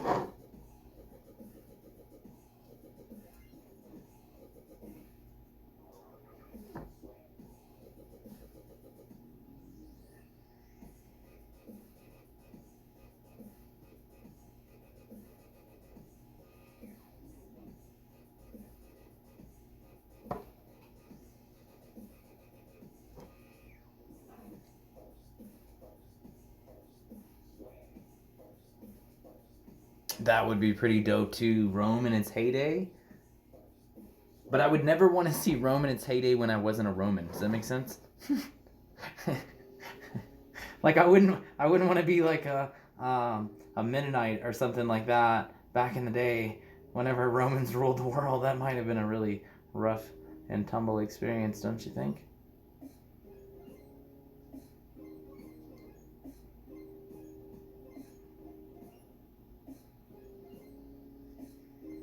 But yeah, getting to see that or like the old school like Chinese style stuff, like the Wushu dynasty or like the samurai back in the day. Like, now I know they were like vicious killers, but yeah, no. I mean, I just think it would be so awesome to be able to live in a world where history is literally happening around you. That's the thing. It's still happening. You know, people are still morphing. People are still building and changing and growing. I mean, I really do feel like the Renaissance era of art will come back, and we'll get to this less futuristic, but more of a modern take on old things. At least I can only hope.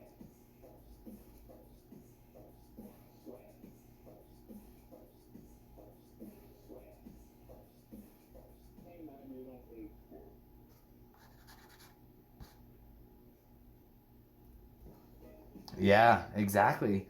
Be able to see these things that they wrote about, these like giant pyramids and towers made of gold, silver, things that just wouldn't make sense to us nowadays, you know?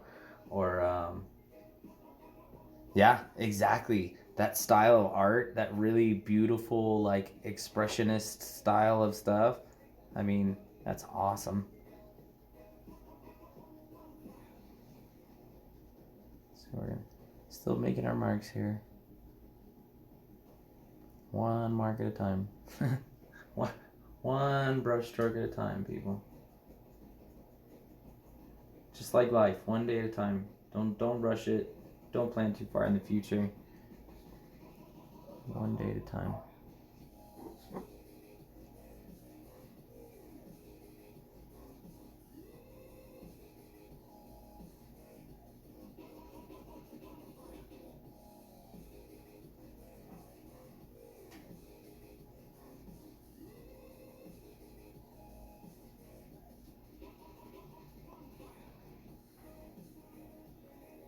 Be able to have that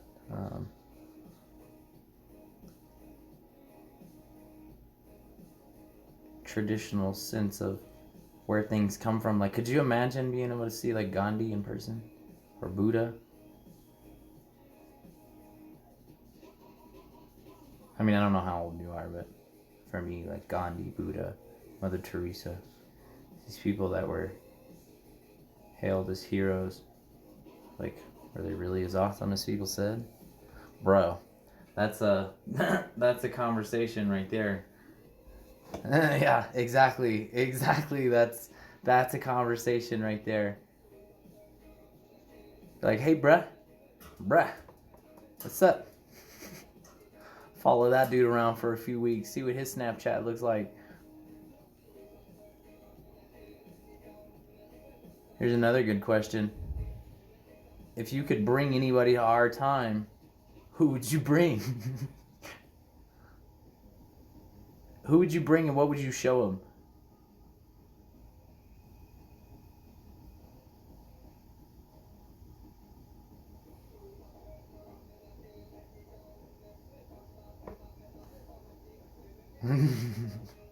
Yeah. I would bring...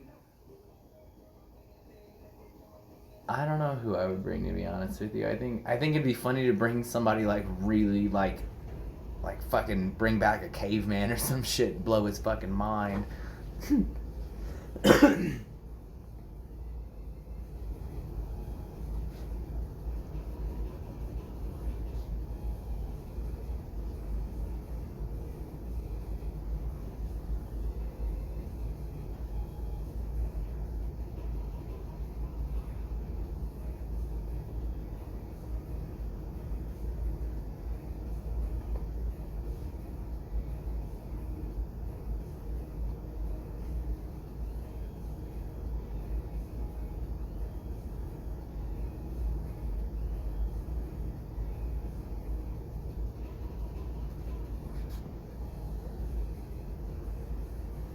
Bring back Kennedy, I know, right?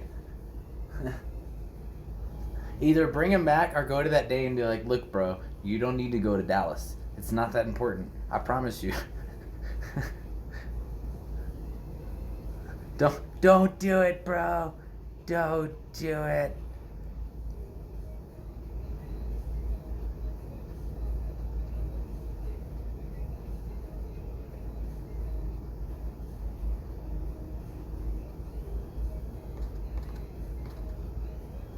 It ain't worth it. Or tell Jackie. Jackie'd be like, nah, bro, you ain't getting on that. No, we ain't doing... This dude told me something. We ain't getting on that thing. I ain't having your brains all over my face again, damn it. He'd be like, again? Look, just trust me.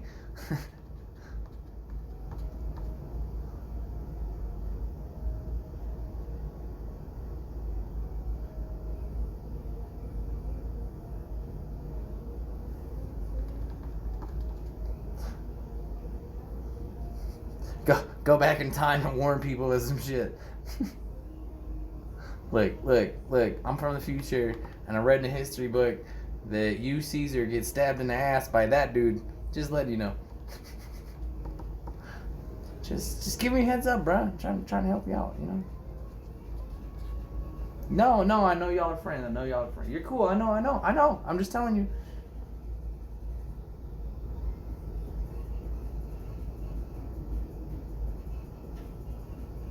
Fine. You don't want to listen? Fine. Just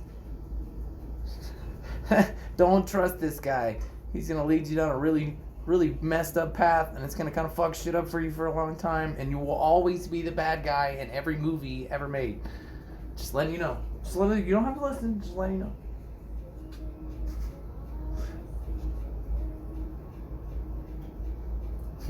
Hey Gandhi, just putting it out there. You're gonna starve yourself to death. They don't give a shit. Yeah, they're gonna let you die. They don't care.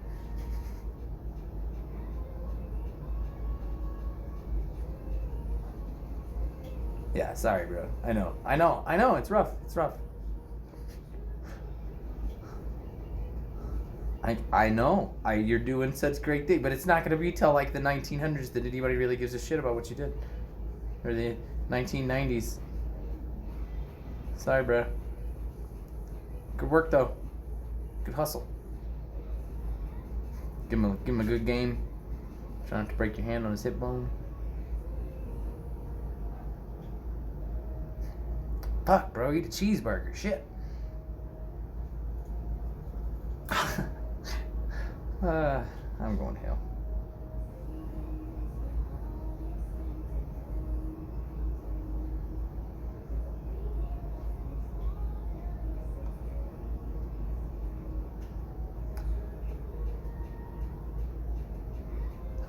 I've seen some of his stuff. I want to say he did a lot of like scapes, but to be honest with you, I don't think I really paid attention that much. to what he did or didn't paint, just because he was such an animal. But I have heard he's a good painter. He did some cool stuff, or different stuff. You would figure, though, a man with such insanity would do some really crazy shit, but so now we have a little bit more stuff on everything. It's kind of growing on us. I don't know what to do about these trees. We might just hold off on these trees. I'm starting to feel weary about them. Thank you. Appreciate that. I'm my worst critic, though, so I'm gonna beat myself up over this for a while until I fix it, or till I watch enough YouTube videos that I teach myself how to do it. One and two. Because I know there's a way. There's like a pattern, or like a thing to it. Come back in here and get rid of this really awkward, like, greenish color on the edge here, like we were talking about earlier. We're gonna come in and remove some of this color, this greeny color, very, very, very green color.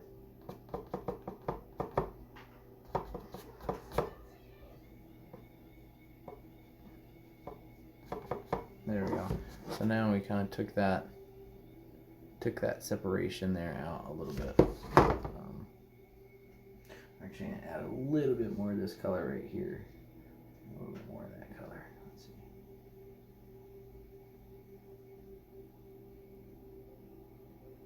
It's all about the tiny dots, man. It's all about the tiny dots.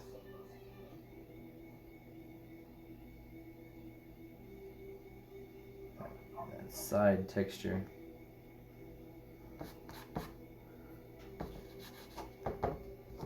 Very, very Bob Ross-esque, yeah. There you go. So we're gonna pull that into there. I want to say I'm gonna pull a little bit of this color here, right there. Yeah, I'm gonna just little dabs of color, little dabs of color. Try to pull it up in there.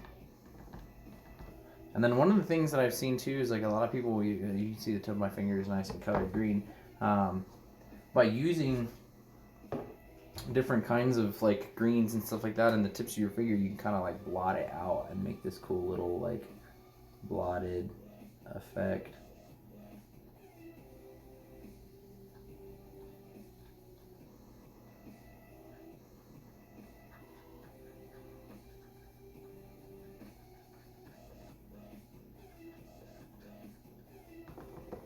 Gonna add the essence of trees kind of in some of these areas with this brownish color that we made here.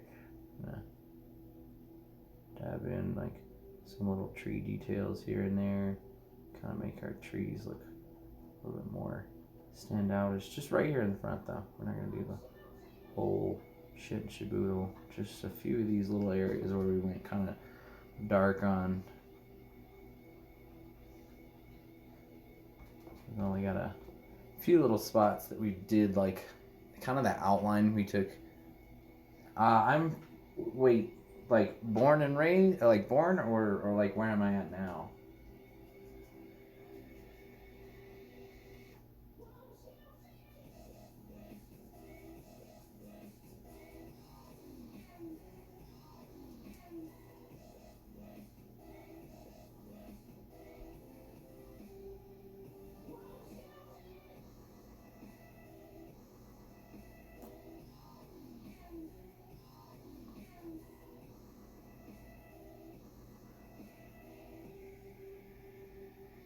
Born. I was born in Texas. Well, born in Texas and raised in Texas, and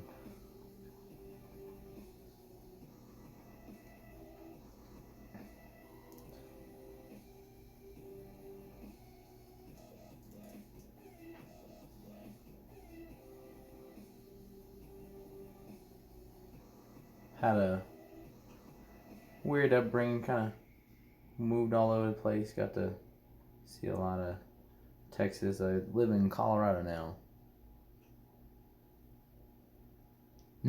No, I don't. Oh, look at that. See? Look at I knew it was going to happen eventually. I do not like the Cowboys. I do not like most organized sports, to be honest with you. I kind of like rugby, and I like hockey a lot.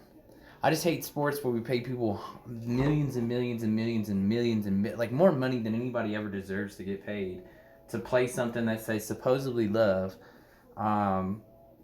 When they could do so much, like we could do so much more with that money. Like we could help people or whatever. Like I'm not all about communists or nothing like that, but I definitely believe that like if we stop paying people that much money to do something that they supposedly love to do. Like, I'm sorry, if you love to do it, like I love to do this. If I could make $100,000 a year doing this, I probably would be happy for the rest of my life. Like, I don't need millions of dollars to be happy, and that's what gets me about the pro sports. And I feel like if I support it, I'm supporting a mentality of like let's idolize people because they make money and not because of what they do. Like I'll watch football and stuff like that if the people that are in football and the people that are out there doing this stuff are like going and serving in their community and building stuff. Like I'll support that person, but as far as like sports and stuff like that, I think it's kind of meh.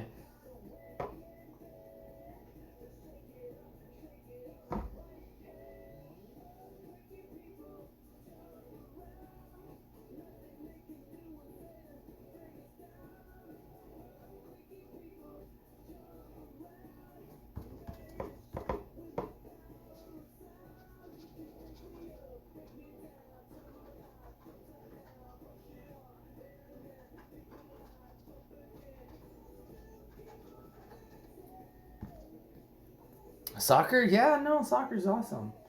I think that there's some that get paid a lot, but that's just like any sports industry or because that's what it is. It's industry. But yeah, soccer is really cool. It's definitely a technical sport. I don't like the whole flop thing, but I get it. It's a whole part of the like no hands, no touching kind of thing. Like you just use your feet. But yeah, soccer's cool. I like racing more than anything. I'm a big racing fan. Um, Not so much NASCAR because I feel like that's really simplistic, but I do like F1 racing. I think that's pretty cool. I don't know a whole lot about any of it really, just because I don't follow it as some people do. But yeah.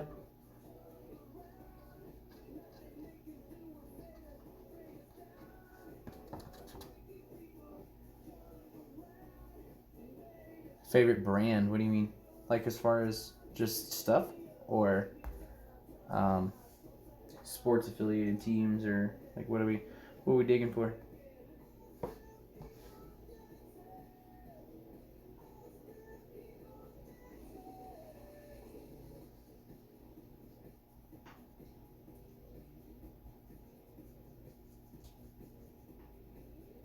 Oh, okay. I'm gonna have to say if I'm going with all-wheel drive capability and sports, it'd have to be an Audi. Me personally, I'm a huge BMW fan. Huge BMW fan. Um,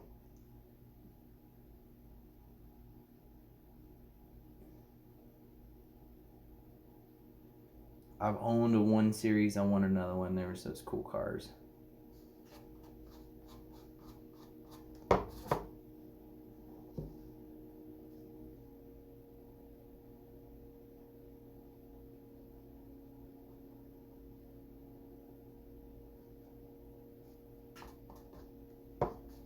What about you? Yeah, I have a A4 Quattro um, wagon. Um, She's currently in the dumps right now, but yeah, no, that's where I started off as a mechanic. Actually, was Audi. I was a Audi maintenance technician at the dealership, and I worked on them. They're good cars. They're reliable. They're built well. They're expensive as all hell to fix. But yeah, good cars all around. Good all-wheel drive systems. I think that's why I kind of have a loyalty to them, but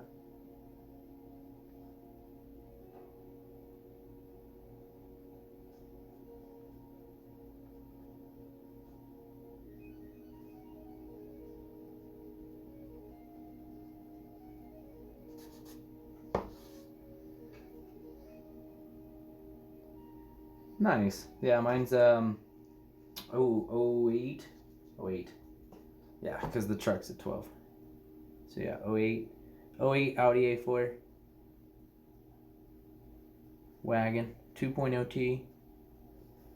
Having some problems right now. I gotta get over to my homeboy's house and have him take a look for me. But yeah, I've got some struggle bus issues with my car right now. We're gonna get it all fixed up whenever tax return comes in. Gotta love that tax return money.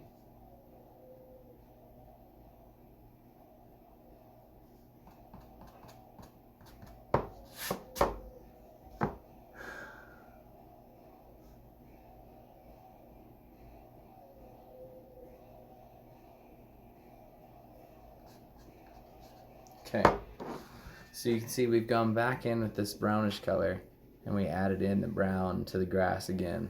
So we had the original brown, and then that was our dark undertone, and then we went back and we made our light grassy color, and then now we've gone back with this darker brownish color, which is brown green and brownish green color, and we've gone back in and we made these little teeny marks. It's gonna count as our shadows.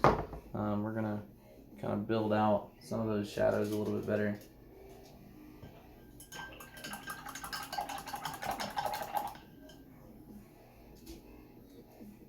Thank you. Yeah, we're getting this. We're gonna make this painting epic.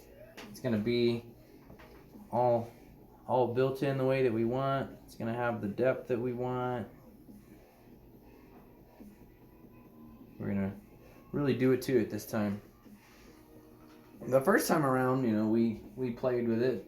You know, like I said, this was our first painting, so we're gonna definitely have improved from there. We can hope, but as far as like how this all works out, it seems like we're going down the road of making a better painting and a better picture. So we're getting a lot more detail in there. I love the amount of detail we're getting in it. Definitely makes for a different process and a different painting in the long run. Getting all this small detail in here. I feel like I need to come back in though after doing this other side, and I'm gonna add some more right here. I want some more of this grassy tones versus these darker tones. The darker tones are just there right now to remind me where we started and where we're ending, and kind of where our hills go, and just kind of a roundabout where everything's gonna end up. And remember, when we're doing this lighter green, load the crap out of this brush as best you can to just barely tap it to your surface, because there's no point in loading up your brush if you're not going to use it. It's just going to dry. It's going to get all weird on you. I'll put some of this out over here like so, because we got a lot of paint on the brush on that one. Got a little excited there. Put a little too much oomph in the brush, but we're going to fix it right there. And remember, grass does not grow straight up and down all the time, people. That will drive you nuts as you look at your picture and you're like, man, why does it not look real? It doesn't look real because you literally made your grass all one direction. It's gotta go here and there and everywhere. It's not gonna look the same. Don't beat yourself up if it does not look like cornrows. It's not supposed to look like cornrows. It's not rows of grass. Wild grass. Wild grass.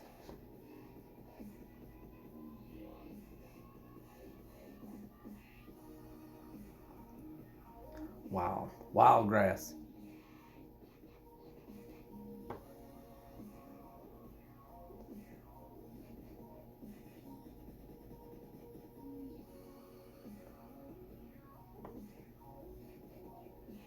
So I think we're going to leave a little bit of a hill there. I'm going to pull this up into here. We need to reload the brush.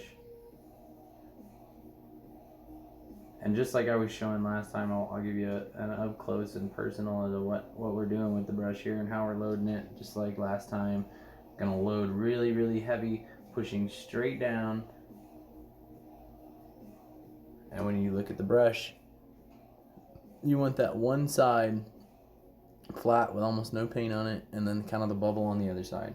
And then you're just gonna take that little flat edge that you've made and just kind of tick up. That's it. Little ticks.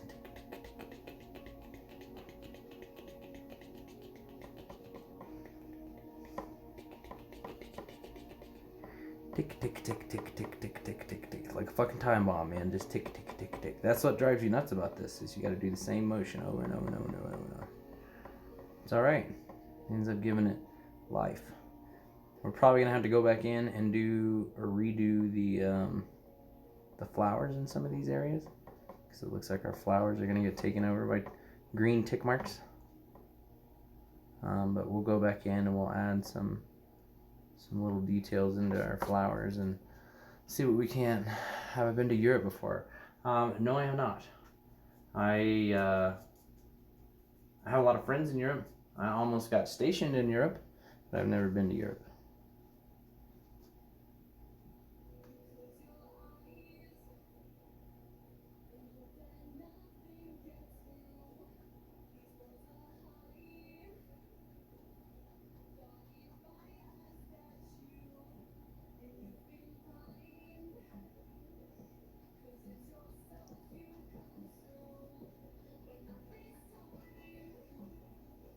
Why, are you in Europe? Or have you been to Europe? And if so, what was your favorite part about it? And if you live there, what's your favorite part about living there?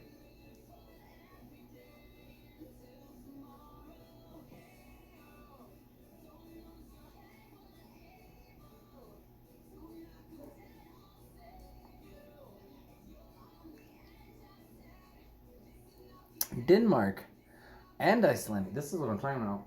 I don't know how to speak Icelandic, so I know it's a very unique language. That's awesome, though. Denmark. What's the primary language in Denmark? Dutch?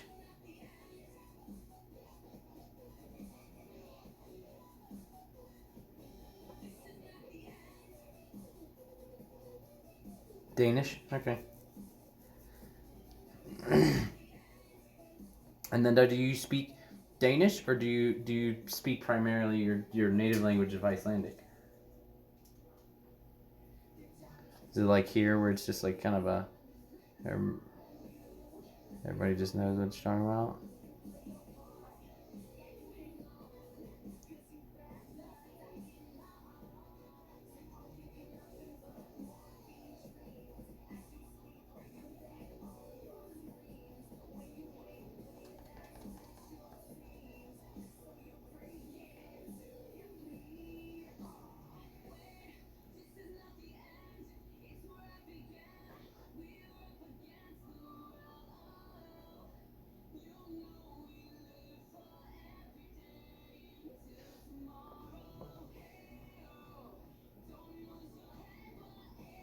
Okay, nice.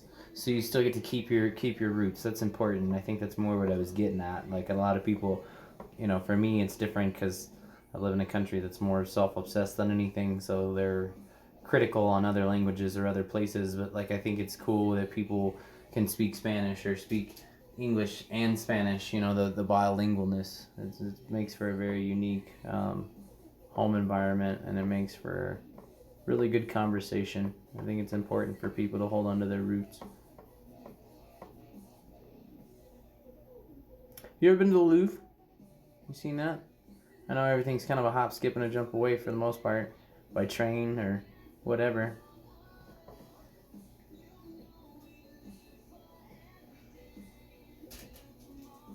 Okay, grab a little bit of this and a little bit of this. Let's pick some of that up, put it over here.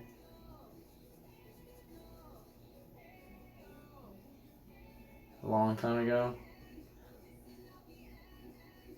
That's nice. Do you have a place that you like to frequent with the family where you are there in Denmark? Like an attraction, a beach, or a weekend activity it's fun for y'all to go do?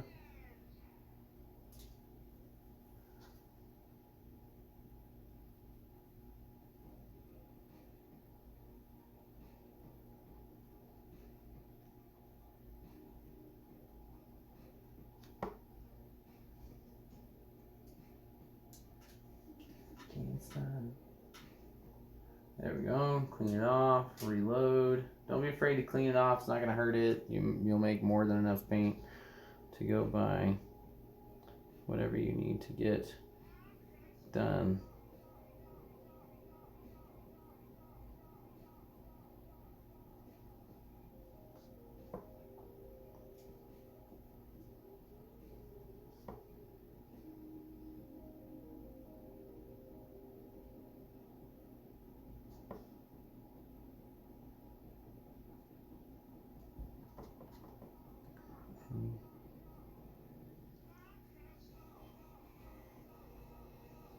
No, I plan on making a trip one day. My wife wants to go to Paris, France. She wants to see the Eiffel Tower, which I think that's kind of a big thing for a lot of people. Well, some people. I don't really care. Well, not that I don't care. It's just not on the top of my things that I want to go see. Like, I love all the castles and stuff in Europe. I love the fact that there's still that history there, and you can go see it. I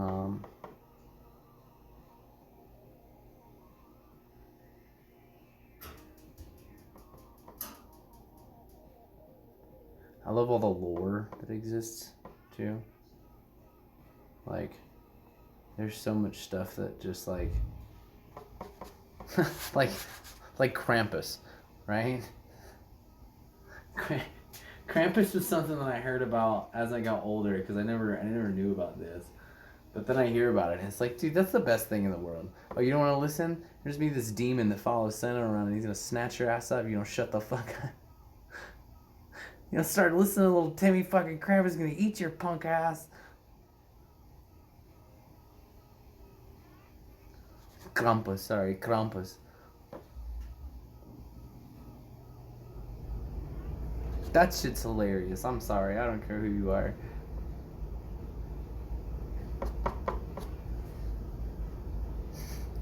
Cops show up at your door. You report a missing child? Yeah, I think Krampus came and ate that motherfucker last night.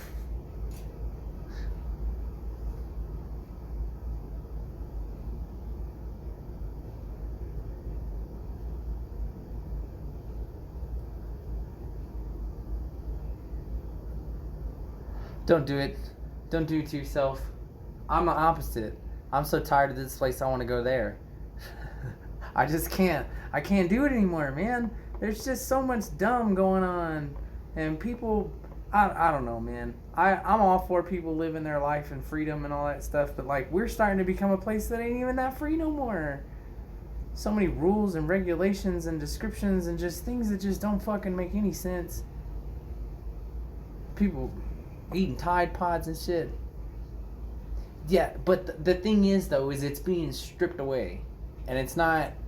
I'm not saying it's all going to go away, and a lot of people think it's stupid that people get caught up on the fact that, you know, like the whole gun thing, right? Yeah, there's gun violence. Yeah, there's bad things that happen. There's bad shit that happens everywhere. If you take away guns, there's going to be more stabbings. If you take away knives, there's going to be more axings. If you take away axes, there's going to build a bomb. If you want to do bad stuff, they're going to do bad stuff. But the thing is, for me, is the reason that thing exists is so that people, like, I don't know, say, I mean, fucking hell, you don't know nowadays. Say some dude got in office and he was like, fuck this, I'm gonna put all of them in cages. He can do that. It's a people problem. People don't know how to love each other for being people. You know, like, I have no idea who you are. I've never met you other than this conversation right here. But but I care about you as a person and how you look at yourself and how important you view yourself, because you are important and you make a difference and you exist in this world for a purpose. And whether that's to teach somebody that you're an asshole and not trust you, or that's true, but like, it's just one of those things that like we need to stop treating each other like trash and start treating each other like people, and be respectful to one another, because that's the only way we get out of this rat race. It's the only way we get these people to stop digging in our pockets, taking our money, and using it to flat. Like, I don't give a shit about Joe Schmo who's running my country. All I care about is that he votes and he cares about the people. If he doesn't care about the people, get him the fuck out. You know, these people that walk around, they're millionaires. They start off as a nobody and they get into politics and now they're rich and they're in on this and they're in on that. No, that person's crooked and they should go to jail, because you're not looking out for me. And that's what it's about. Like, we have to look out for each other and treat each other like good. Otherwise, we're just gonna ruin it all. And I feel like that's what we do sometimes. We kind of fucking ruin it for ourselves.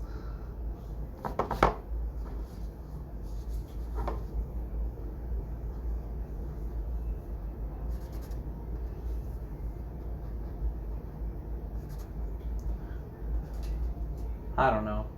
I just feel like, as examples go, like, if you just look at humanity and what we've done to each other, like, we're not really good at being nice. And that's the unfortunate part. Like, good at killing each other, good at starting wars for no good reason, you know, good about telling other people how they can and can't live their lives, you know. Not really good about treating each other with dignity and respect, though.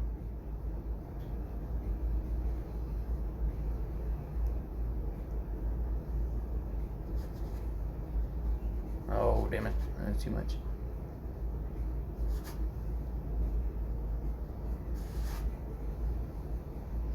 You think it's a fear of the unknown. Like, I don't know that person. I don't know what they're into. I don't know what they do. And they talk different than me.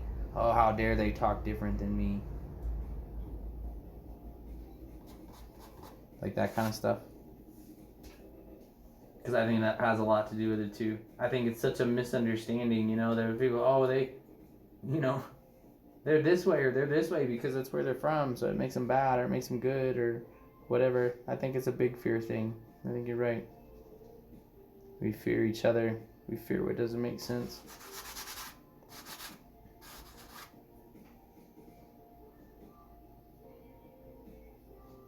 And you're right. You're right. It's a fear thing where we're taught that if it doesn't make sense, you're just not supposed to accept it or not supposed to do it. Like, and I think that's unfair. It's unfair to people, and it's unfair to each other. Like, there's so much you could learn from somebody. Like, I'm by no means, you know, a master artist, but at the same time, if I can teach somebody something that gives them a little bit of confidence to go home and try to make something cool, then fuck it, by all means, we made something cool.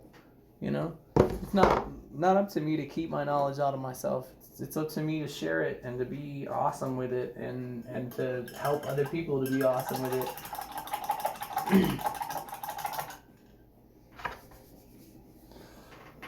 Oh goodness. All right, we've got a few more colors to add. We're gonna throw some lighter blue color. We got this sky blue. It matches more with what we've got going on in the sky there, as you can see. And we're gonna drag that into this water. We got a brush for it. I'm gonna find that brush wherever it is. It's this guy right here. So what we did with this is this was a flat, and we took it and we kind of rounded it out and made it angled. So it's angled and angled. And that double angle gives us the ability to kind of make these little, like, almost water ripples with our brush. We're going to load this up pretty good, both sides here. And then I'm going to take it and I'm going to turn it over on the flat like that. And then we're going to drag in some here.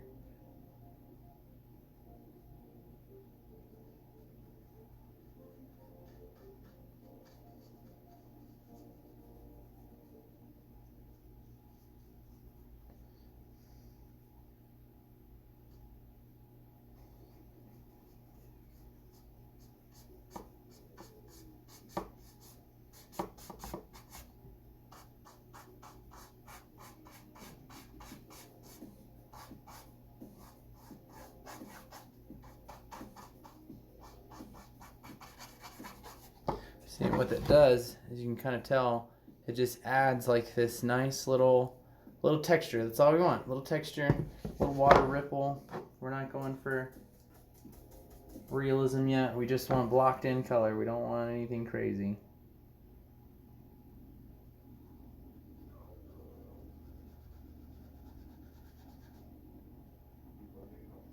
Yeah, so all we're gonna do is we're just gonna pull in this color, almost like dry brushing. You're gonna pull in this color and just kind of let it hit the tops of the canvas here. Canvas has a lot of texture to it. We want it to drag onto that texture. And we're gonna load the brush real good again. Just back and forth, that's all we're gonna do. Adding in little bits here and there. We're gonna drag in this color a little bit at a time.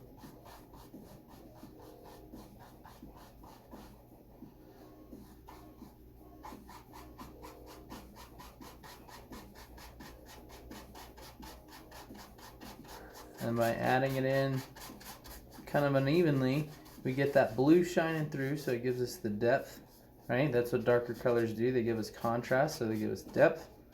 And it's also going to let us kind of blend in some of this outside edge and give you more of a reflective surface.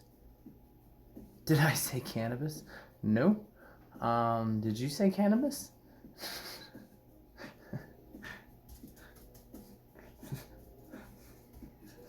Someone got a little pot on the brain.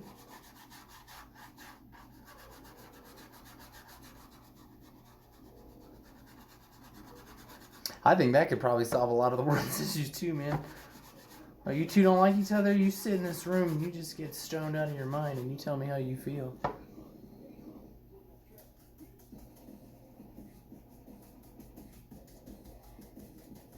Is it legal in Denmark?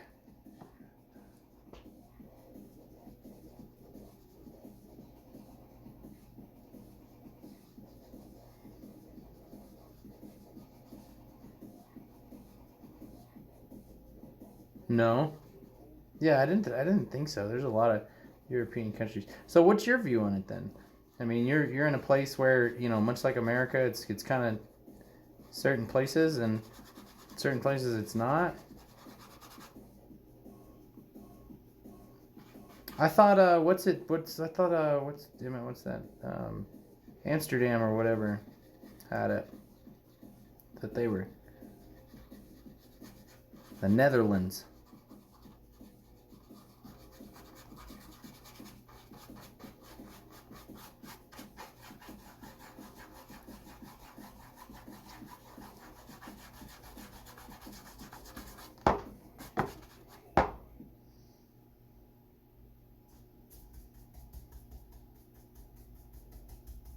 No, I do live in a state that is recreational. We have recreational marijuana here in Colorado. And I don't know. To each their own, man. Do what you do. Don't let anybody tell you different. That kind of thing. Now, if your substance use like hurts your family or whatever, then yeah, no, it's bad. But if you're using it for medicine, like I've met some people who have some pretty serious diseases that they use it for. It's pretty cool that they have access to that kind of stuff here.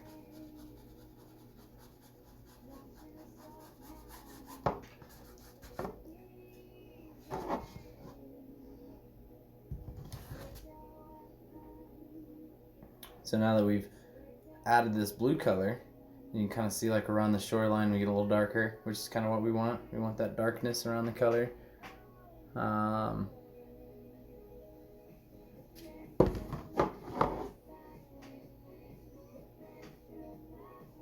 Yeah, I would agree. I would agree with your statement. I really do. I kind of think the same thing. I think it's a lot of nonsensical, like I'm in power and you're gonna listen to me kind of stuff versus what the people want. You know, here in Colorado, there was a lot of people that were like, look, man, enough is enough. You're not going to throw people in jail for it. You're going to leave people the hell alone and mind your own business. And I think that's exactly what they should have done. I think it, you know, we live in the country we live in, and we have the freedoms that we have for a reason. And I think when those get impinged upon, and people are getting thrown in jail and having their lives ruined, you know, like another big thing we're still seeing here is like discrimination for jobs. So like if you smoke pot, you still have to pass a drug test to go get a decent job, and I think that's not fair. That's kind of demeaning to people who, you know, who have this hope that like they can go home and relax and live their life the way they see fit and not be messed with because of their views or their ideas. And I think that's important. I think that's what makes America so unique.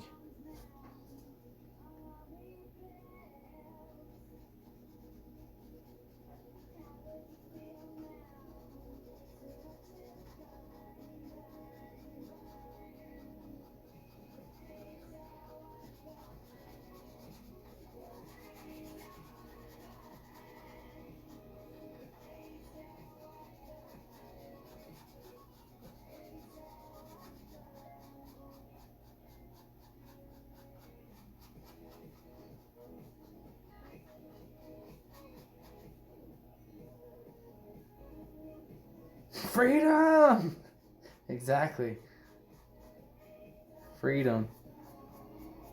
That's the thing, man. A lot of people here in America, though, they don't understand. Like they're under this weird spell that like everything can be given to you for free and all this stuff. Like, trust me, you can do a lot in America, and you can do a lot of good in America. But if you think that everything here is free, that's the problem, and that's what bugs me nowadays. There's so many young kids that grew up in school that didn't get taught the right things, and you know, this country was founded by immigrants, and I think that's important that we stay true to those values. But I also think it's important that people understand that America's free because we don't take bullshit, we don't have free shit, and we work for what we have, and that's what makes us so unique, is that work mentality.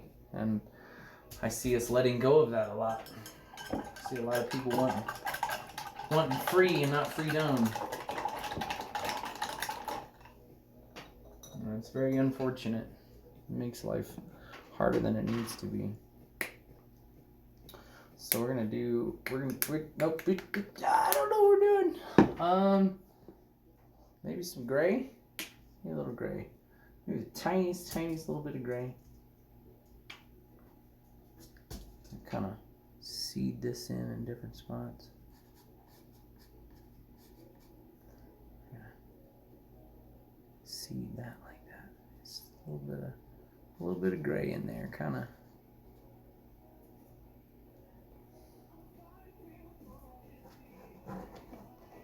of. Exactly. That's probably the best thing your dad could have told you is America is only fun if you have money. Now the thing is though,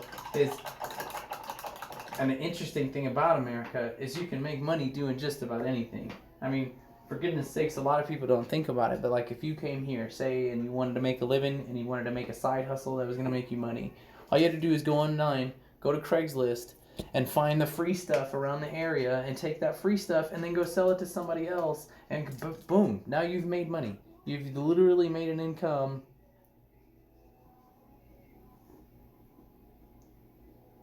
off of some free stuff.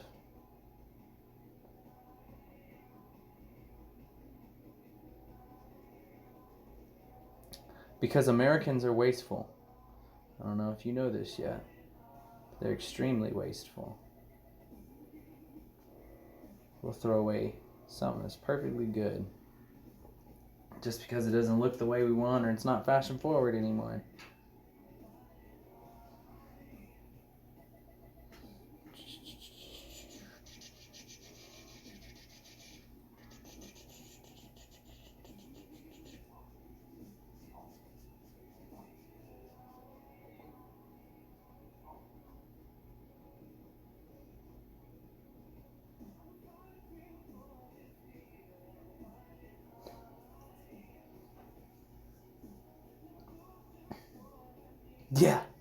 Yeah, and the stuff we throw away and the things that we do.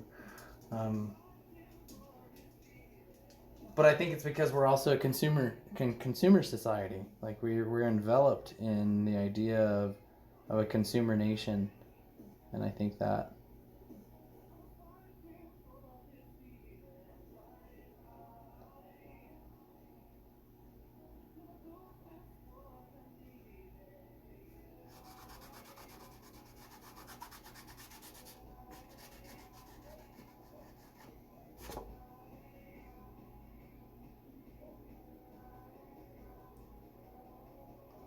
When you did come to America, though, what was your favorite part?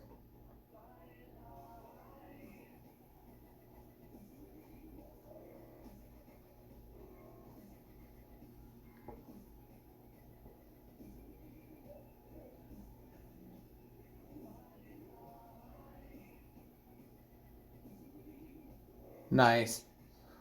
Yeah, my wife is from Florida, and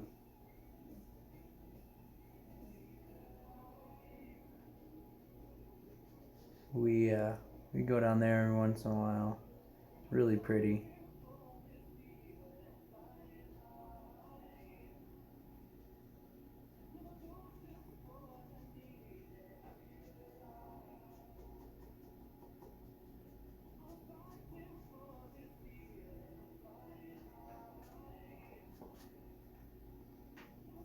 But yeah, Orlando is a beautiful place.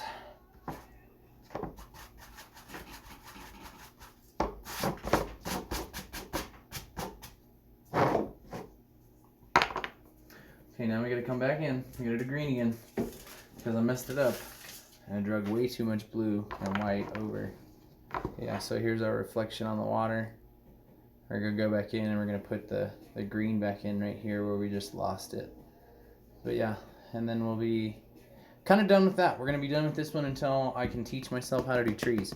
We're gonna work on trees more. Trees. Remember trees. Like that brush. Just doing their super fine tip brush here. Start working this color.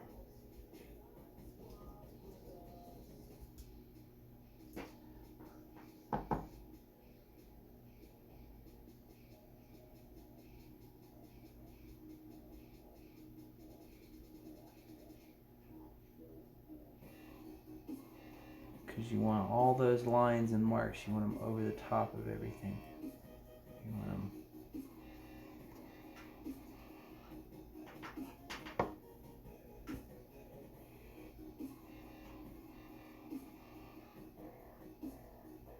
The American dream, exactly.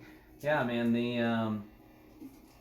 The Orlando scene is definitely better. If you want to see something truly unique, you got to go to places that are like wide open, empty, like a lot of Northern America, Wyoming, things like that. It's just so blank. There's just so much nature and so much beautiful scenery and things like that. I think it really just adds an aspect that a lot of people really don't get to see.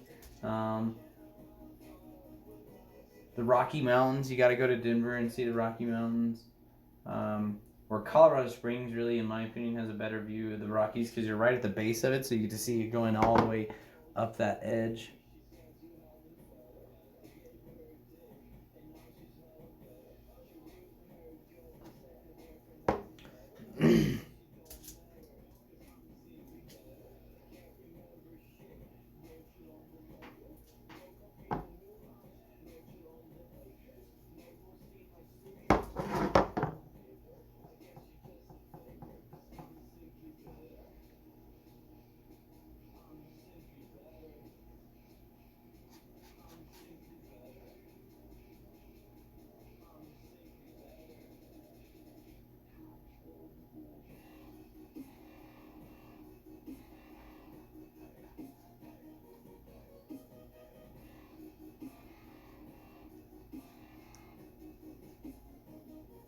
Also, if you go back to Florida. Oh, okay, so hold on. Let me save you some disappointment. The food in the South is good. So like, especially if you went to Orlando, like the food in the South is amazing. The food everywhere else, in my opinion, because I've been a lot of different places, is subpar. Like like if you go to Colorado and you try to get Southern food, it does not taste like Southern food. You gotta go, seriously, hit you up some good Southern like fried food competitions and stuff. Oh, goodness gracious, man. You'll die of a heart attack before you leave. It'd be a good thing though. So worth it. So worth high cholesterol to have good food.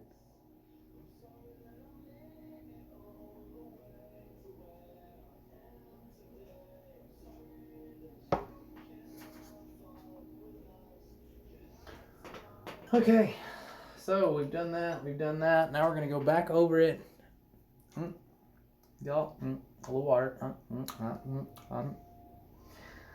And then we're gonna do some little ripples. We've got some property here and there that we're gonna do a little ripple on with this white here. We're just getting the smallest bit of white.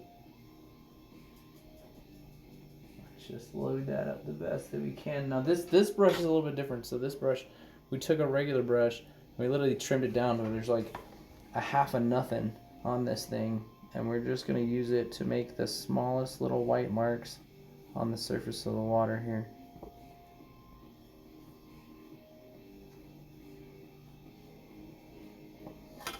It's just gonna give us this aspect of like a little like ripple in the water that's kind of just barely catching the sunlight, and that's what we want. We want just the littlest bits.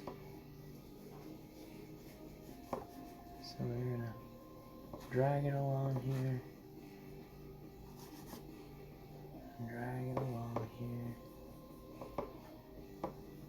Oh man, see? Can we do that?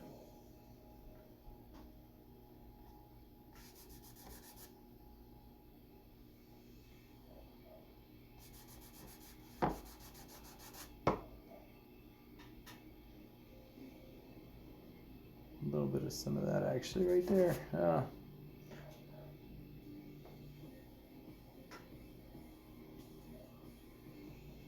Oh, and if you come to Colorado, you definitely get you some herbage. Get you a little urban greenery.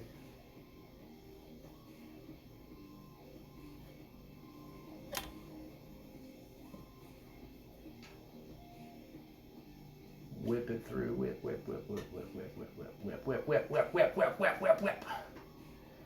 through. Whip it through.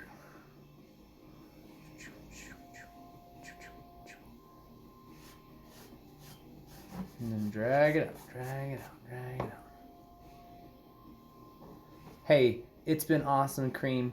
Thank you for joining us from all the way from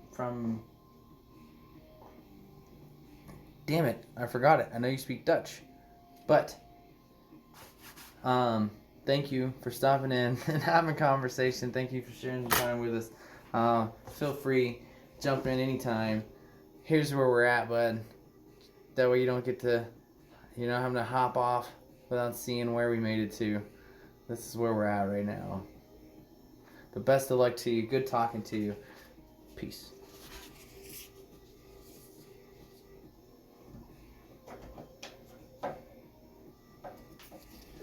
Oh, mother of pearl, that hurt. Goodness gracious. Night, man.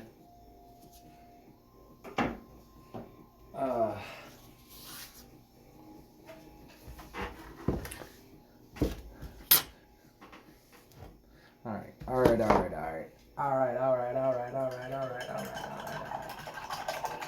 Okay. Now we've done that. We've done additions into. Like I said, I think we're gonna have to pause it here. Just on this particular painting, I think there's some work that I need to do as far as like trees and understanding trees. So we're gonna hang this one up for now. We're gonna probably put it back over here on this part of the wall. I know you guys can see this. This is our crazy little bamboo forest, but we're gonna add that one right there. We're gonna put bamboo back up here. But I think that's gonna be the end of it for me, guys. I'm gonna do some cleaning. I gotta do some chores. Probably come back like I said, work on some more paintings. We've got tons of stuff to do right now. So y'all take it easy. Take yourself a little break. Go get some food, drink, and come back. And we will see y'all next time. Take it easy.